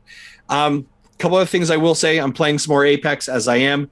I jumped back into Fortnite, been playing some Fortnite, and today I had a match where I killed 17 people and placed third.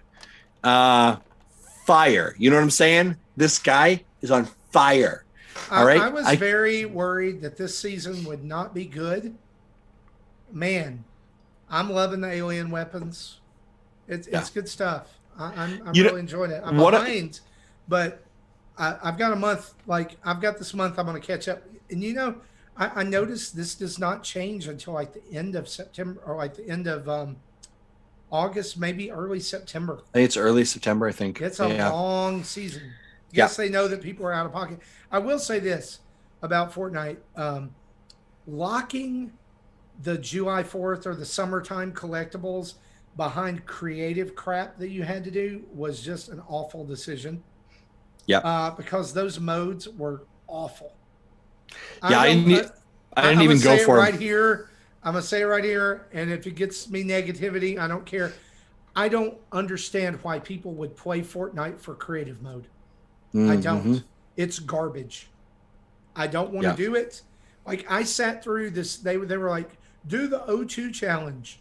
And so I did it. And it was 30 minutes of me and a bunch of other characters getting sucked through a bunch of rooms where all you did was stand around and do emotes. And that it was like 30 minutes of my life wasted.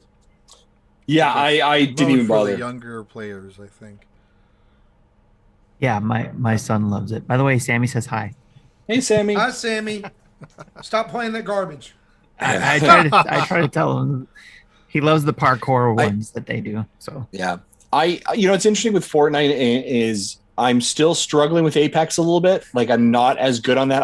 I'm pretty good at arena mode, but battle royale mode, I'm not as good, and it frustrates me. So I'll have a frustrating run in Apex, like, only do like 100 damage, get killed, have spent 15 minutes, and then I'll jump into Fortnite, and in 15 minutes I'll have killed like 17 people, top 3, and like banged out like 4 or 5 of my battle passes. And I'm like, cool. Yeah, I feel better about myself. Moving on.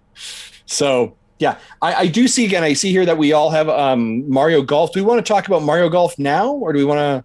Well, yeah, wait? We can do that. We can do that. So I haven't dove far into Mario Golf. I have played Battle Golf, and I've played Speed Golf. And then I played Battle Golf because I haven't touched that part, and I would love to know your opinion on it. I thought it was fun, but also frustrating. We had 4 of us around, or 4 of us. We were swapping controllers. I thought it was fun. Like, but I also like. There's only 2 stages. Like, there's like, so there's more coming. There is more coming. So I enjoyed it.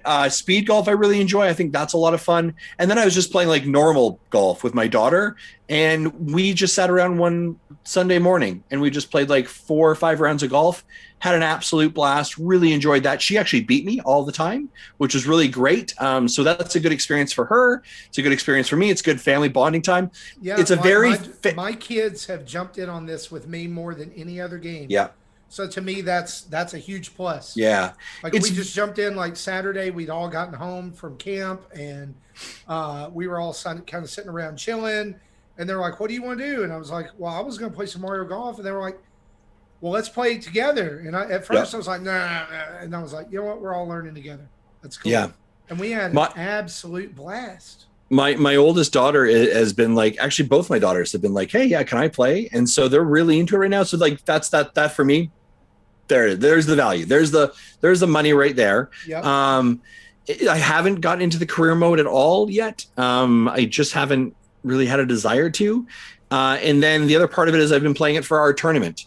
So like on Sunday, took the Switch out to the hammock, laid down, looked at the rules that Drew had put together, set it up in my match, and I went and played. And it was brilliant. You know what I mean? Like, I think that the fun of it, so I can't speak to the adventure golf, and Marty, you can. I will argue the game feels a little bit empty. Mm-hmm. And it feels kind of like what we said to Andre like 2 months ago was, are we afraid because it's Camelot that they're going to do exactly what they did with Mario Tennis? And that is exactly what they're doing, right? We're going to add more characters. Yeah. We're going to add more courses. And I'm like, and what's crazy about it is you can see all of the characters that they're going to add to it right now. Really? Because if you go in like during, I just finished up a section of Golf Adventure, which is the single player story mode, where you have to do a 2-day qualifying tournament. And the storyline is that you're a rookie and you're competing with 3 other rookies to like make it big. And the rookies, you're a me, and the rookies are Charging Chuck, Boo, and Toadette. and each of them have like Charge and Chuck's like power, Boo's technical, and Toadette's like, I don't know, precision or something. I don't know.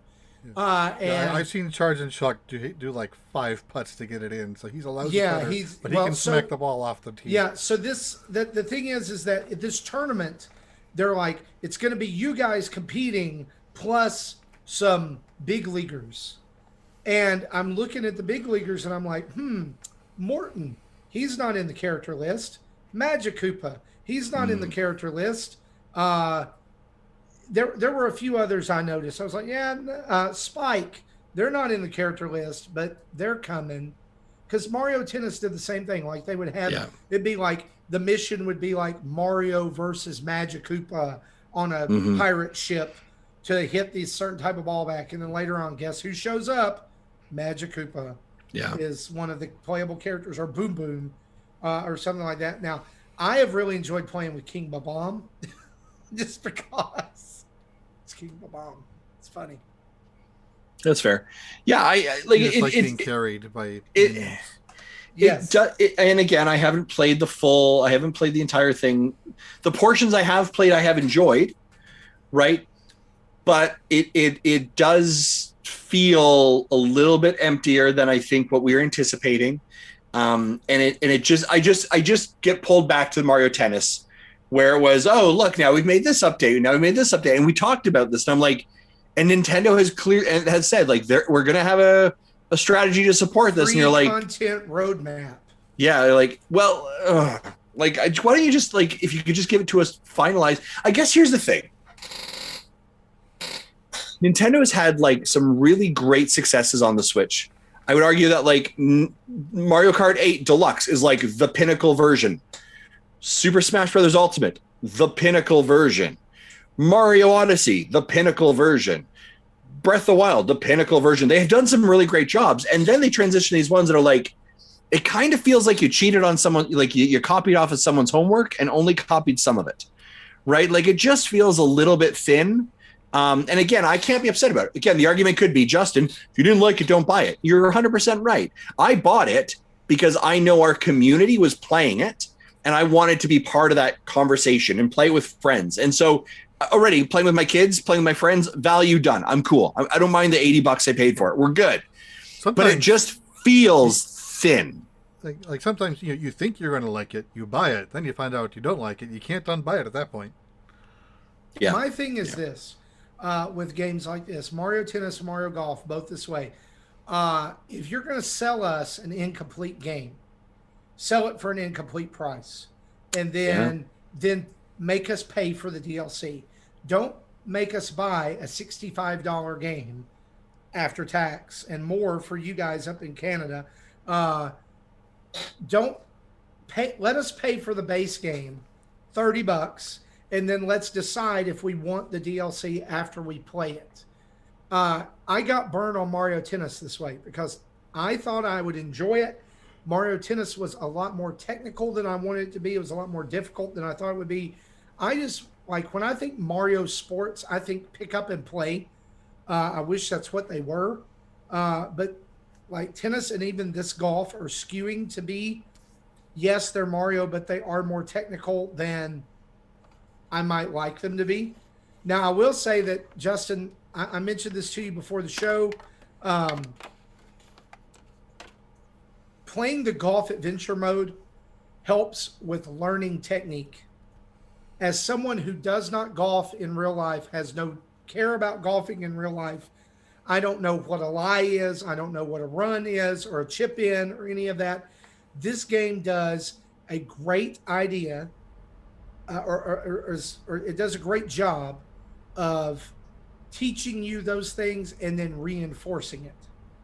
So in the very beginning, like it's going to teach you, like you've got so many shots to earn 80 points, and you've got to land it in this disc that has, it's like a pie chart. It's like pie pieces, and each one, it's either 8, 9, 10, or 7. And you've got to hit it and like mind the wind and everything, and like just when you think you've got it, they change the numbers around. So it does a great job of teaching you, like, oh, if you want to chip it in, you need to hit about 70% of the way to the pin so that it will roll in. It'll, the run will take it in, that kind of thing. I didn't know how to do that. And I'm playing golf and I'm like hitting it past the pin every time. Or I'm trying to do super backspin, it's backfiring, or the curve. It teaches you all of that. So it does a really good job of wrapping up the tutorial in a fun presentation. And it does feel a little empty. I mean, it feels a little generic. I'm not gonna lie. But by the time that you're past that first tournament and you get to unlock different things like cross-country golf and things like that, cross-country golf was the first time that it had like hazards that were unique to Mario games. Where you had these boulders with arms and eyes and they're rolling back and forth and they'll run you over and knock your ball out of the way. But it's still in a very real world-ish, if that's an even descriptive term. And I'm okay with that, but like, honestly, I would love that setting to be the Mushroom Kingdom. Like, I don't want to golf I don't want to golf on like American Green or whatever, and I know later on you get into the desert, you get into Bowser's Castle, stuff like that. It starts opening up a little more, but I want that from the beginning. Like, I want to be seeing Mario 1 castles in the background and flagpoles. And somebody in the chat says, where is Mario mini golf? Yes. Why is this not a thing on these Mario golf games? Give me some mini golf courses with some crazy hazards and water and all that stuff, and I'm set. That would be awesome. Nice. Yeah. So that's what I've been playing. Yeah. Some games. Pick them up. Check them out. Do stuff. Awesome. Jesse, what have you been playing? Okay, so I've been playing more of Doki Doki Literature Club Plus. I talked a little bit about it last week. I pretty much beat the hell out of the game. I think there is not a single thing that I can do that I haven't already done. So I did like 6 hours worth of streaming starting the weekend. I think to do the side stories, so that's all on YouTube in its own playlist. And then I put out 2 additional videos talking about the secrets behind the files. So again, nothing I posted has any what I've been calling trigger scenes. So if you're sensitive to that, those are safe to watch. There still touches on some heavy topics, but there's nothing visually that's going to be shocking. So I believe Saturday night, Tim, myself, and my son will be recording a spoiler cast episode that'll go to audio only. And there we're going to just blow it up. We'll talk about everything we can think of. I'm actually trying to put up a little slide deck for example of, say, because there's a lot of randomness that can happen. Hey, did you see this effect? There's a 5% chance of this happening, and then we'll kind of have a discussion about it. Things like that. So will be released probably early next week. Not sure how much editing that's going to need. But my son, he originally bought it on the PS4, 100%ed it. Though there's bugs in it, so he didn't get all the trophies. He's already picked it up on Steam and 100%ed that, and he says he still plans on buying it on the Switch and 100%ing it there again. And that doesn't even account the physical copies that we ordered. That doesn't release until the end of August. So he's like quad dipping that game. Yeah. So can I ask a question? Yes, you can. I don't like horror. I don't like scary things. And if you watch my Let's Play of The Plague's Tale, I was uncomfortable in the first 10 minutes. Okay. Is this a game that if I am... Go ahead. This is not really scary, but it's off-putting. It's okay. Not... There's no gore. Well, maybe a little bit, but everything's animated at low frame rate, so but anyway, it's not jump scares or anything like that. No jump scares. It just makes you feel uncomfortable. Yeah, it's an uncomfortable topic for a lot of people. So very heavy topics and graphical in that regard. It does some things with the music and graphics that just makes it just enough off-putting that you notice it and you're like, that's not right, and until it snaps back to normal, and then so it's there's definitely it's a game I love. I've been this the spoiler cast. Well, you're a bit twisted, aren't you? I am, and I don't like the jump scare horror, gory things like that you were talking about. But this game I love. I've been wanting to do this episode of the spoiler cast for almost 4 years. I asked Zach to play the game so we can talk about it. Yeah. And I remember that. The reason I'm interested, Jesse, and we've had the pleasure of working together for over 7 years, but I don't know if I have ever seen you this enthusiastic or vested or engaged in a game or topic that is not Picross. I know. And so, and it's just, there seems to be this like energy and connection around it. And I'm kind of like, do I want to dip my toe in that? But I also but I also don't like being uncomfortable. Let me tell you this. The original version on Steam for PC and Mac is still on Steam for free. It doesn't have all the new stuff, but the original game's still there. If you don't want to throw money at it, but still curious about the game, it's free. If you don't like it, shut it down and uninstall it. Okay. I will also say, just as a reference point, Jesse, I don't know if you're aware, but the creator was on NBC this last week. I did hear that. I listened to it. Last week was last week's episode. I did listen to it. In fact, I did. He back in 2018, he did a Twitch stream of which someone recorded and then reposted it on YouTube, of pretty much him playing through the game and pretty much giving it a developer's commentary. It took like 9 hours total, but that was like really fun to watch. Getting a lot of insight from him. Apparently, in the original game, he was Team Salvato. He didn't have a team. He was just him. He did the music. He hired someone to do the art, but he did all the coding. And I think we need to make our general disclaimer here that this, if you haven't figured out, is not a game for children. Yeah.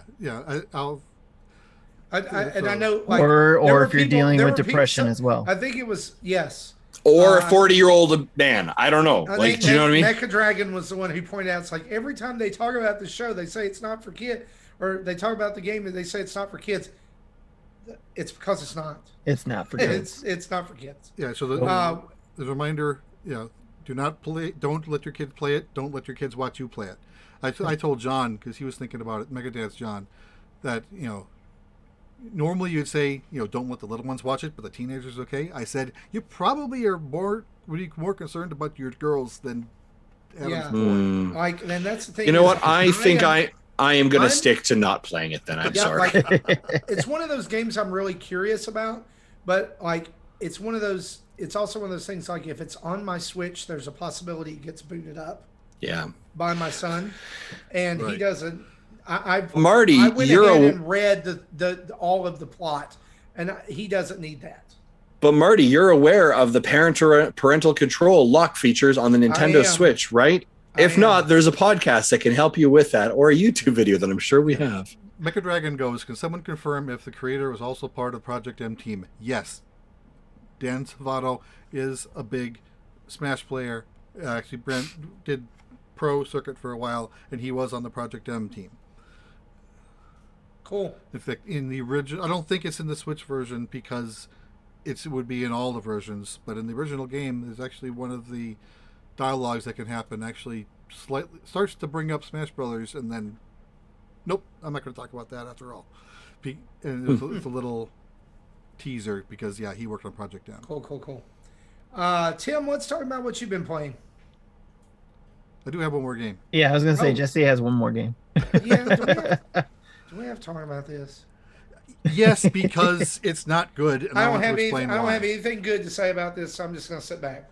Okay, so I bought Pictooi, which is a Tui's Picross game, and a lot of people saying their games are good but always have an issue, and this follows suit. I am probably 80% done, and while most of the puzzles are beatable the normal way, there are a few, especially more in the later end, that you literally can't beat without guessing or asking for hints. And I tried to not ask for hints.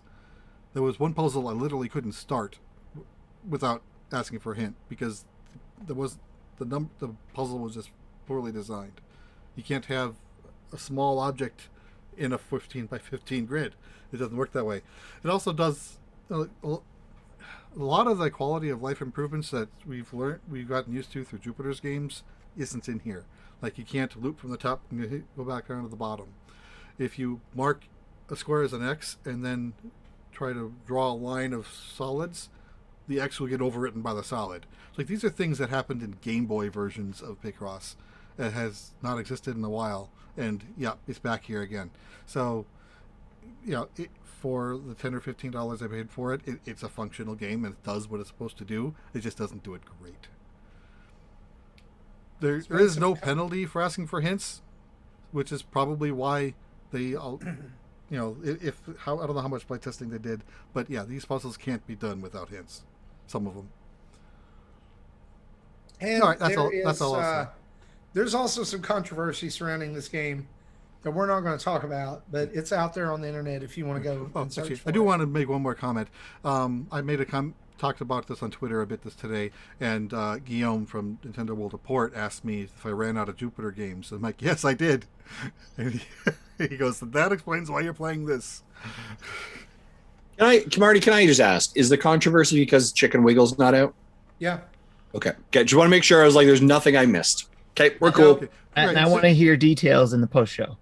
So, okay, because I don't know about what you're talking about, so I want to know what you're talking about in post show. So I'll just say it. I mean, here's the thing: this is a brand new game that has admittedly been worked on for the last 18 months by Jules and one other employee at Pictooi, and Hatch Tales is still not out 3 years later. That's Okay. the controversy. Yeah, got it. I think Barry Not had offering him any on his commentary on podcast. it. I'm not going to offer any commentary. I'm going to just say it's out there. People are making comments. Okay, that's what I was wondering. So one more thing, I lied. I'll say one more thing. In addition to just the regular mode that offers 170-ish puzzles, there's a Diorama Mode, which has a smaller number of puzzles, but each page is like a scene drawn out of sprites from previous Pictooi games. So like there's a Chicken Wiggle page, there's the mud game, whatever that is. I forget. Mutant Muds, yeah. So as you solve the puzzles, then the sprites appear normal in the normal coloring versus a silhouetted. But you know, so basically there's two modes in the game. And I'll probably have it finished before tomorrow night. Awesome. Sorry about, I didn't catch that was in your list there. I just saw Doki Doki. Tim, let's talk about what you've been playing. All right. I have been playing Mario Golf Super Rush like all of you. I've started the story mode, but then jumped right into the game mode to do the monthly mayhem and submitted my scores for that. And man, the other players that are involved are really good.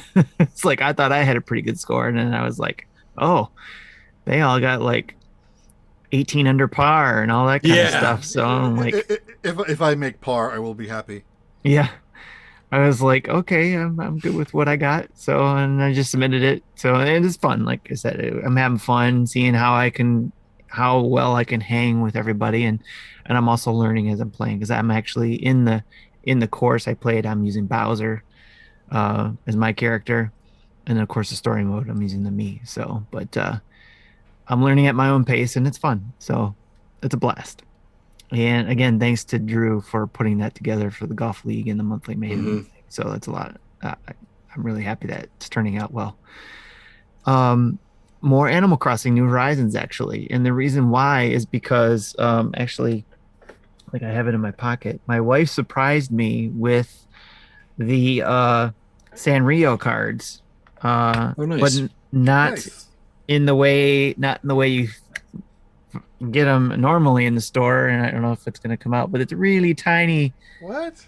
versions of it that you can buy on Amazon, and it's the whole 6-pack plus all the other amiibos. I don't know if it's every single one from all the series, but I think it's like 90 cards total where you can get all the amiibo cards. And then I still wanted to see a Negresco card. That'd be funny seeing her in yeah, in Animal Crossing.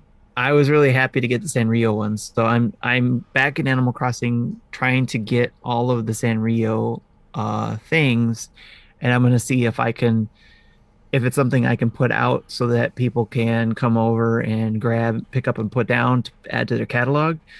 I'm gonna have one of my wife or somebody to try to come help me, or my friend Scott, because he's just starting in Animal Crossing as well, and see if he can come stop by and see if he can pick it up and add it to his catalog without having the cards. So if that's the case, then I'll just open up my gates and have everybody in the community stop by and say, hey, if you want the Sanrio stuff, come stop by and pick it up and catalog it. So that's what got me back in the game right now. Pokemon Shield, I'm back into that game because of my daughter. She's got she beat the game, also Shield, and got the expansion pass, and she's been giving me some Pokemon. And plus, I actually, like I said, I just booted it back up and started playing again. And I had the Pokeball, and I actually connected that. I had the Mewtwo in it still, that I hadn't transferred yet, so I transferred it. The Mew, yeah, sorry, the Mew. I have it in there in my game now. So that someone would actually you if I didn't correct you. Thank you. Yeah, it's just a Mew, not a Mewtwo. So, but yeah, I have a Mew on my team now, and it's fun. Like I said, it's probably a little bit more relaxing because not everybody in the world is playing it, and I'm not trying to keep up with everybody in the world. So it's a little bit more fun now. I don't have to worry about trying to keep up. A little bit more Doki Doki Literature Club Plus, because of trying to collect things I need to get all the extra bonus stories that Jesse unlocked and has told me about as well. I completed that game. I don't know, did I complete it last episode, Jesse? I think you did. I think so too. So yeah, and after I completed it, I was about to play some more, but then I found another game that I didn't know was coming out, but came out. The game Lego Builder's Journey. It's kind of got the kind of view you get with Captain Toad Treasure. Was it Captain Toad Treasure Tracker? With the isometric view, and it's kind of got that puzzle solving thing to get through that view. It tells a story as well. It's kind of like you're a kid going out with his parent on an adventure, and kind of like camping. They're out camping, going through these different, square blocks, trying to get through it, and using Lego pieces to get through the puzzle. It's basically, and the dad's teaching the little, or I'm assuming it's a dad, but it's the parent teaching the kid something throughout each of these things. And it tells a story of how the parent, once they get home after, say, a weekend of camping, keep getting pulled away to work and can't spend time with their child. And the child then is kind of upset and then gets lost, and this kind of like gets into the story, and then you're basically using Lego pieces to get you through a pathway through this puzzle. It's really well done, and it's very relaxing. And actually, I found myself, I played it over a couple days and got through the story. I beat the game. So, and for me, that's something else, because I beat 2 games in 2 weeks. So Tim, like, I have heard that this is just, it's to what you're telling about it.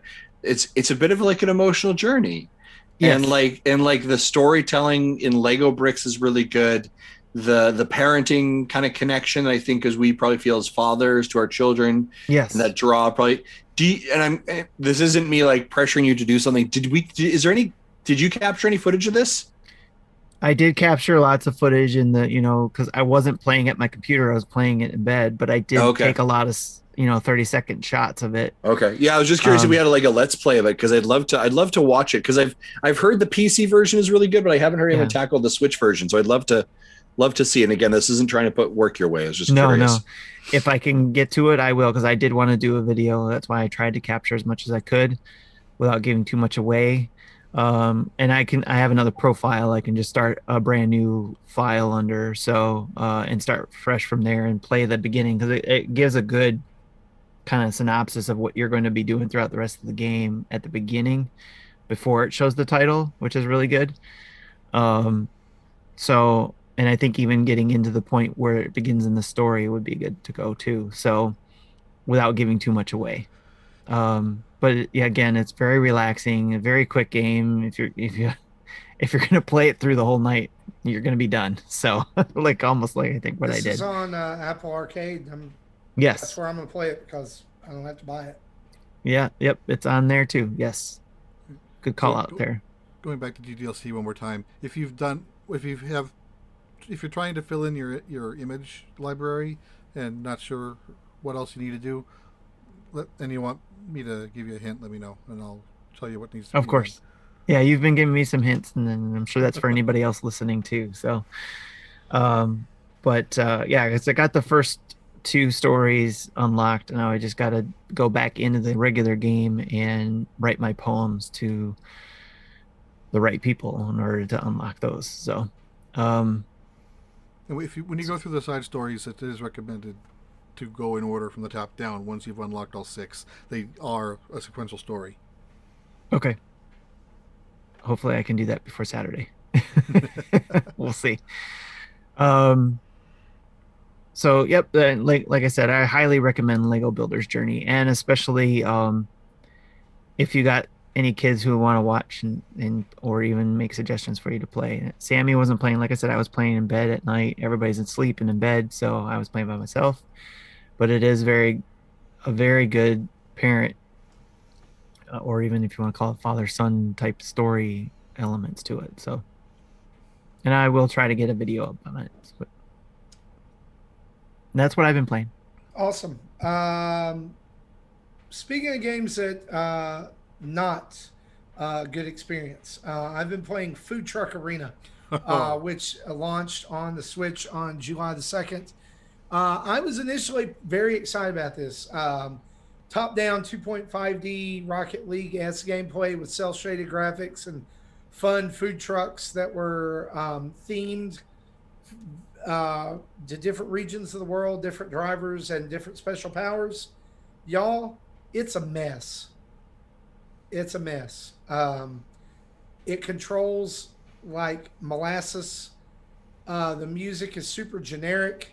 The special powers are not really that spectacular. And there's really no content there. Like you can go watch my video on it. For a single player, there's nothing here. I can see it being maybe possibly a fun party game if you are tipsy. And but like there's two, like here's part of the confusion of this game. There's 2 control schemes. There's classic and world oriented. Neither of these tell you what they really do. But classic mode is you press one trigger and you drive forward, and you can use the stick to turn left and right. And that's it.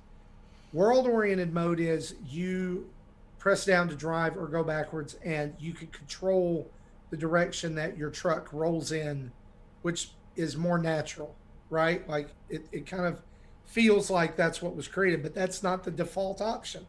So like down will bring you down on the screen? Down will bring you down, up will bring you up, curving up. Classic is you're steering left and right. So yes, if you're going down to left, you actually go turn right. Yeah, it's real. and again, a lot of your time is spent with your truck flipped over on its side or on its back, and all the trucks just pushing against each other. Doesn't go very fast that way. You know, like, and like there's the ball is a giant tomato, and you're just trying to push it to the other side, but it's just was not that fun. It was not what I was expecting it to be. Now, if they do some updates and add in some other things, maybe. But there's unlockable characters in arenas. There was also apparently a way to mod the arena to have like they're set in different areas like USA, Italy, Japan, to mod like time of day and weather. But I never could get the options to highlight to change them. So I really can't recommend it. We got a review copy of it, but it's not something that I would just go out on a limb for. If you're a single player experience, just for the thing, like play Rocket League, just play Rocket League instead, or get Overcooked for your next party, or wait for Mario Party to come out in October. Or there's tons of other games that I would recommend. Boomerang Foo is $1.99 right now. Astro Duel Deluxe is one that came out the very first year the Switch was out, and has probably long been forgotten, but it's so much stinking fun. There's tons of multiplayer games out there. Very often do I say completely avoid a game. This is one I would say.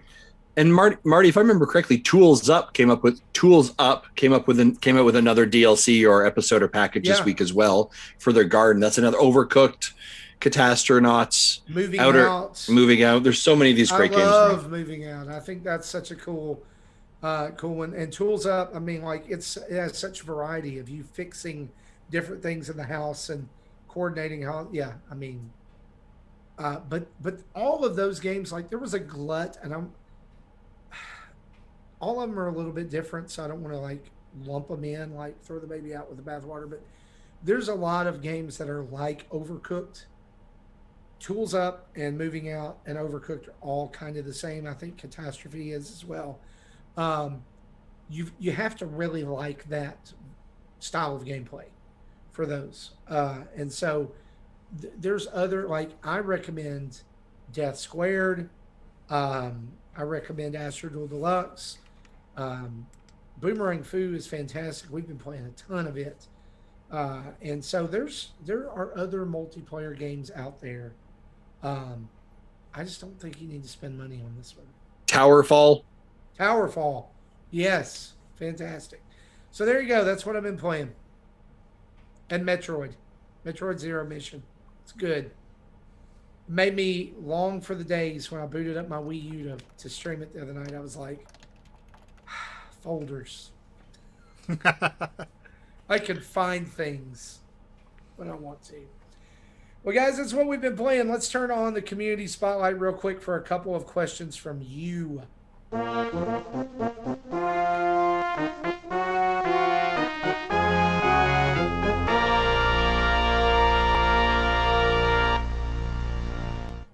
Just a couple of questions this week. The first comes from Mecha Dragon.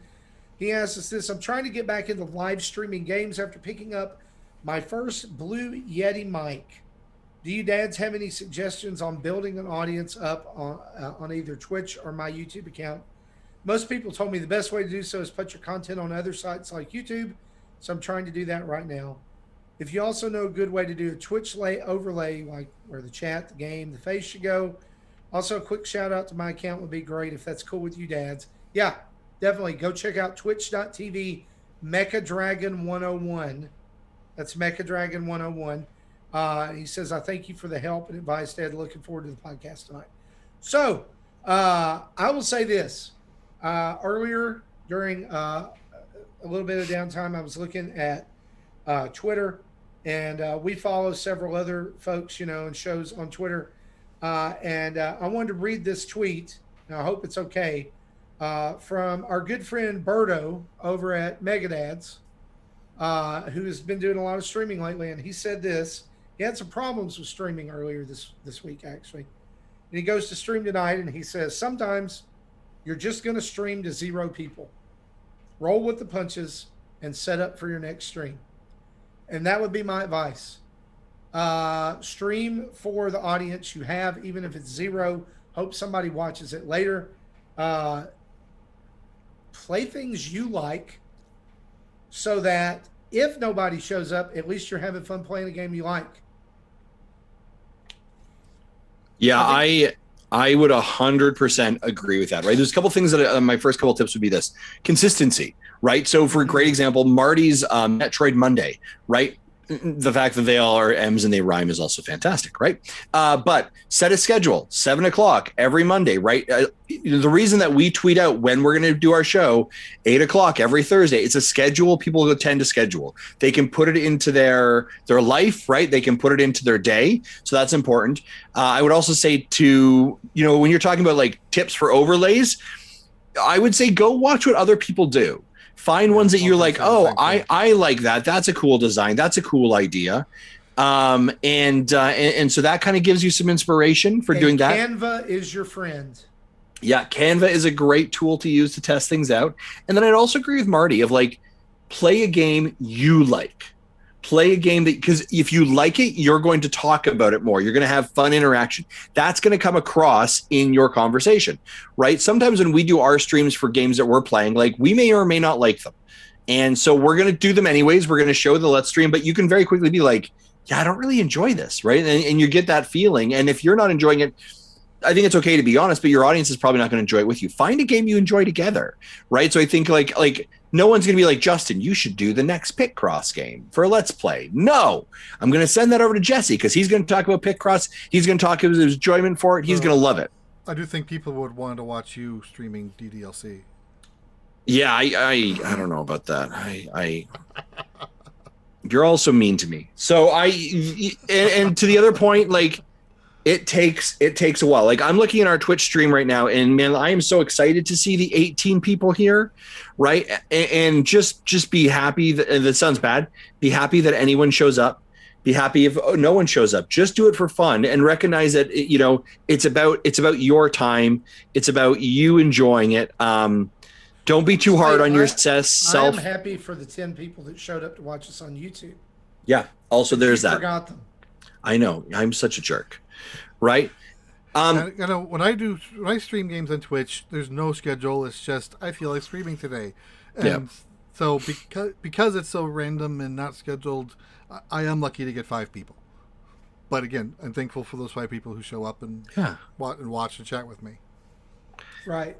Consistency is king. I think that's what I've seen over and over and over again. And once you have an audience and once you have people who are watching you, that's when you can begin to interact with them and say, hey, what do you want to see? Yeah. But at first, you need to find your niche and kind of, or niche, however you say, whatever. I'm from the South. I say things wrong. Find where your fit is and stay there, right? Like my son, like he and I talk about this, and he doesn't have he's streaming. He streams every Saturday at 2 p.m. And he fell off for a while. Well, his audience has fallen off. Well, that's because we weren't able to be consistent during that time. And so we're trying to build that back up. And he always plays Fortnite. So everybody knows what they're going to get. Every week he's going to play Fortnite. And he's like, well, maybe I'll do this. Maybe I'll do that. I was like, but people know that you're going to play Fortnite, right? So I think the transition to if you don't start it that way, the transition to variety streamer is a lot harder. People right now would be, I know Ninja does a few other things, but most people know him for Fortnite, right? That's what they expect when they go there. Dan TDM is going to and I'm just calling out big names that my son watches, and that's who I know. They know he's going to play Minecraft, right? So they kind of stay in their lane once they find it. And so I think that, at first you get comfortable being you on camera, being you playing, talking while you play, and go from there.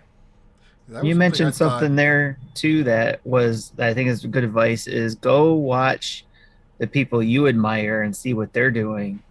And if they got the numbers, emulate them and and then make your own as well. Make it yours. Don't copy everything they're doing, but just And you're as not far you're not going to be those guys the first time right. you stream. Yeah, just Like, go think go about have that. fun.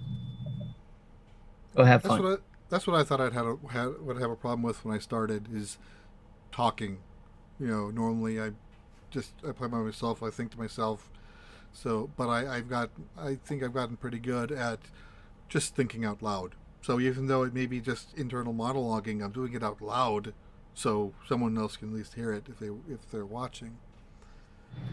One other person that I've been very impressed by what they do is on Twitch is Shellshock Prime. He's done a very good job in having a schedule, telling everybody what he's going to be doing, what games he's going to be playing, or if he's got a theme going on, does a really good job of promoting that theme. Like, I don't know if he still does it, but he did an alphabet thing where he was going through the alphabet and playing the games that were in that letter. So, but again, you knew which days he was going to be doing something because he had his calendar up on Twitch as well. Yeah, so, a lot of serious streamers will, yeah. like if they're streaming multiple days, will plan out and be like, this week we're doing blank. So those are some recommendations. And let us know when you're streaming, and we'll try to point people your way. Last question here from K9 Cantina. I love this question. He says, for everyone, if you could create the perfect amiibo, what character from what game would you choose, and what function cosmetic item would you get when you scanned it? Ooh. And he also got a response from Jesus Amada. He says this, always wanted a Skylanders style of game where we get more than just cosmetic items and interact with them more. But with Nintendo struggling to keep up with amiibo demands or production at this point, I would be glad if they just had enough for us to get them. At the end of the day, I'm excited with what they've made, so I don't have any hopes for one that I could come up with. I have mine. Can I go? I want, there's been a few amiibo that are larger than others, like the Guardian amiibo was larger than, and it was more Detective like Pikachu. a $25 price point. I want Mother Brain. Nice. I want the Mother Brain amiibo because all of the Metroid amiibos have been done so well. Ridley is awesome. The Samus and last Metroid breaking out of the containment unit, whatever, is awesome.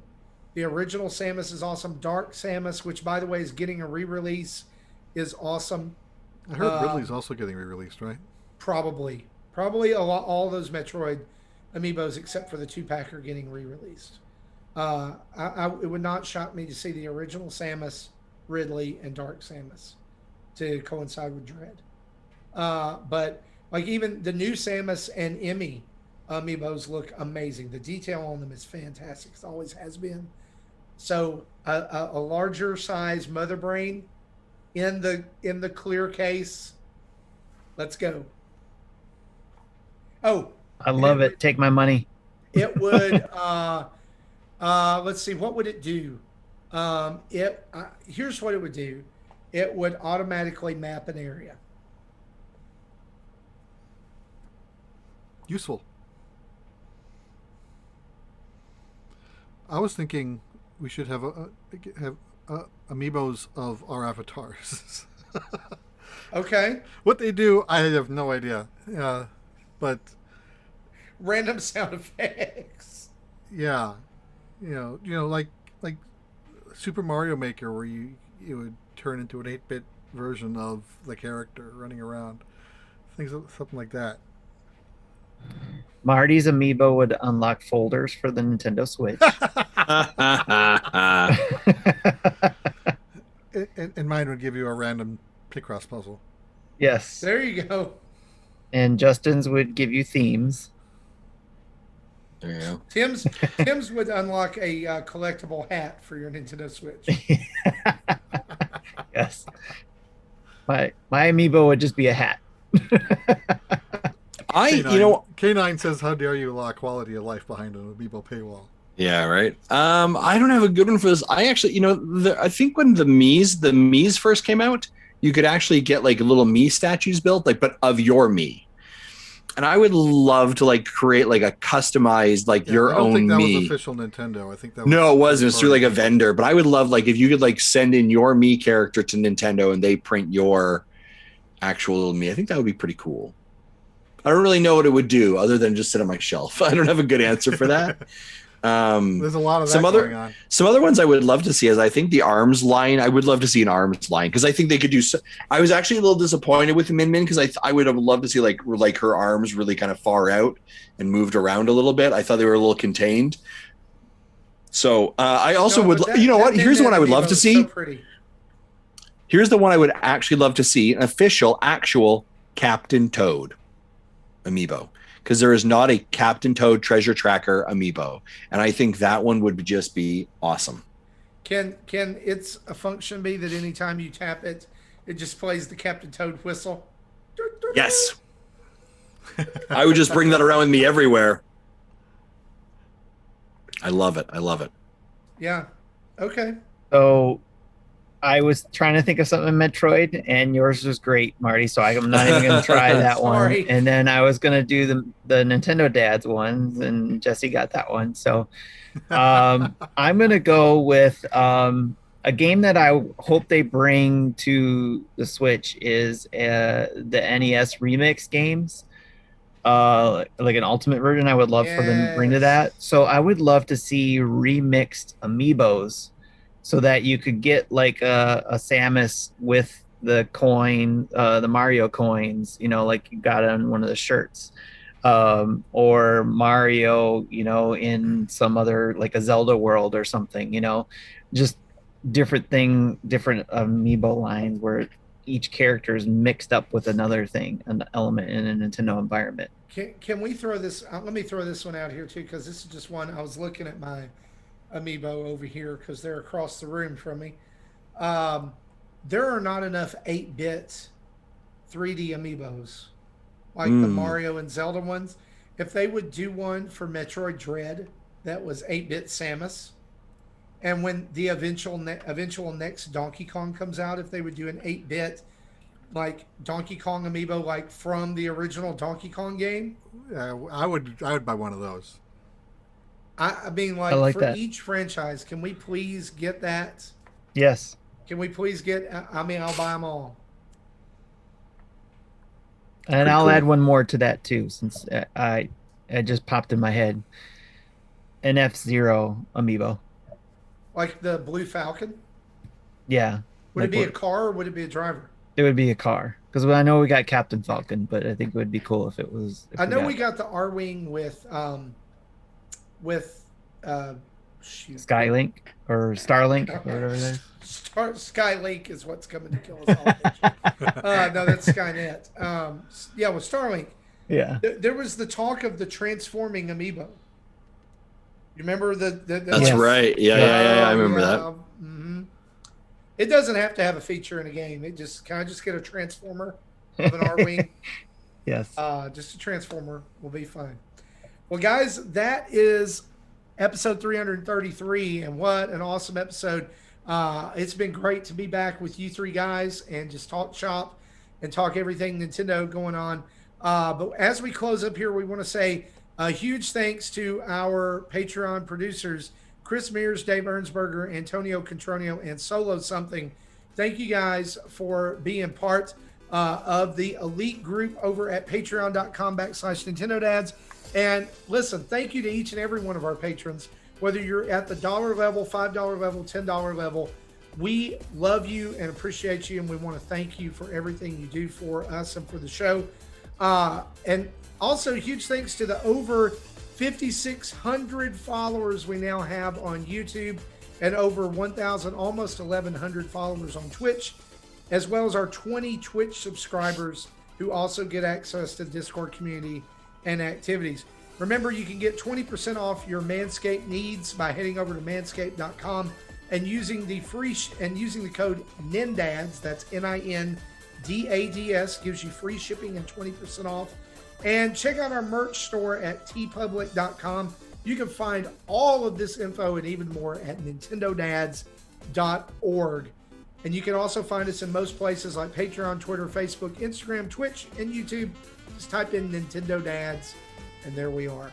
Email us at nintendodads@gmail.com or call in and leave a voicemail at 929-25-NDADS. That's 929-256-3237. Big thanks to OC Remix for the music used throughout the show. And remember, sharing is caring, so go and download us from your favorite podcast app of choice, like CastBox, iTunes, Stitcher, Google Play Music, or Spotify. And be sure, leave us a 5-star review and tell us how much you love us. It helps spread the good news about Nintendo Dads. It helps more people find the show. So this has been episode 333 for me, for Justin, for Tim, and Jesse. We'll see you next week. Bye-bye. Bye.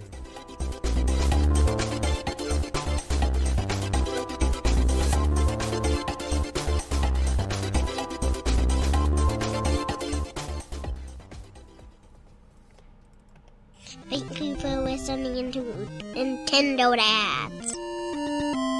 Maple syrup mousses.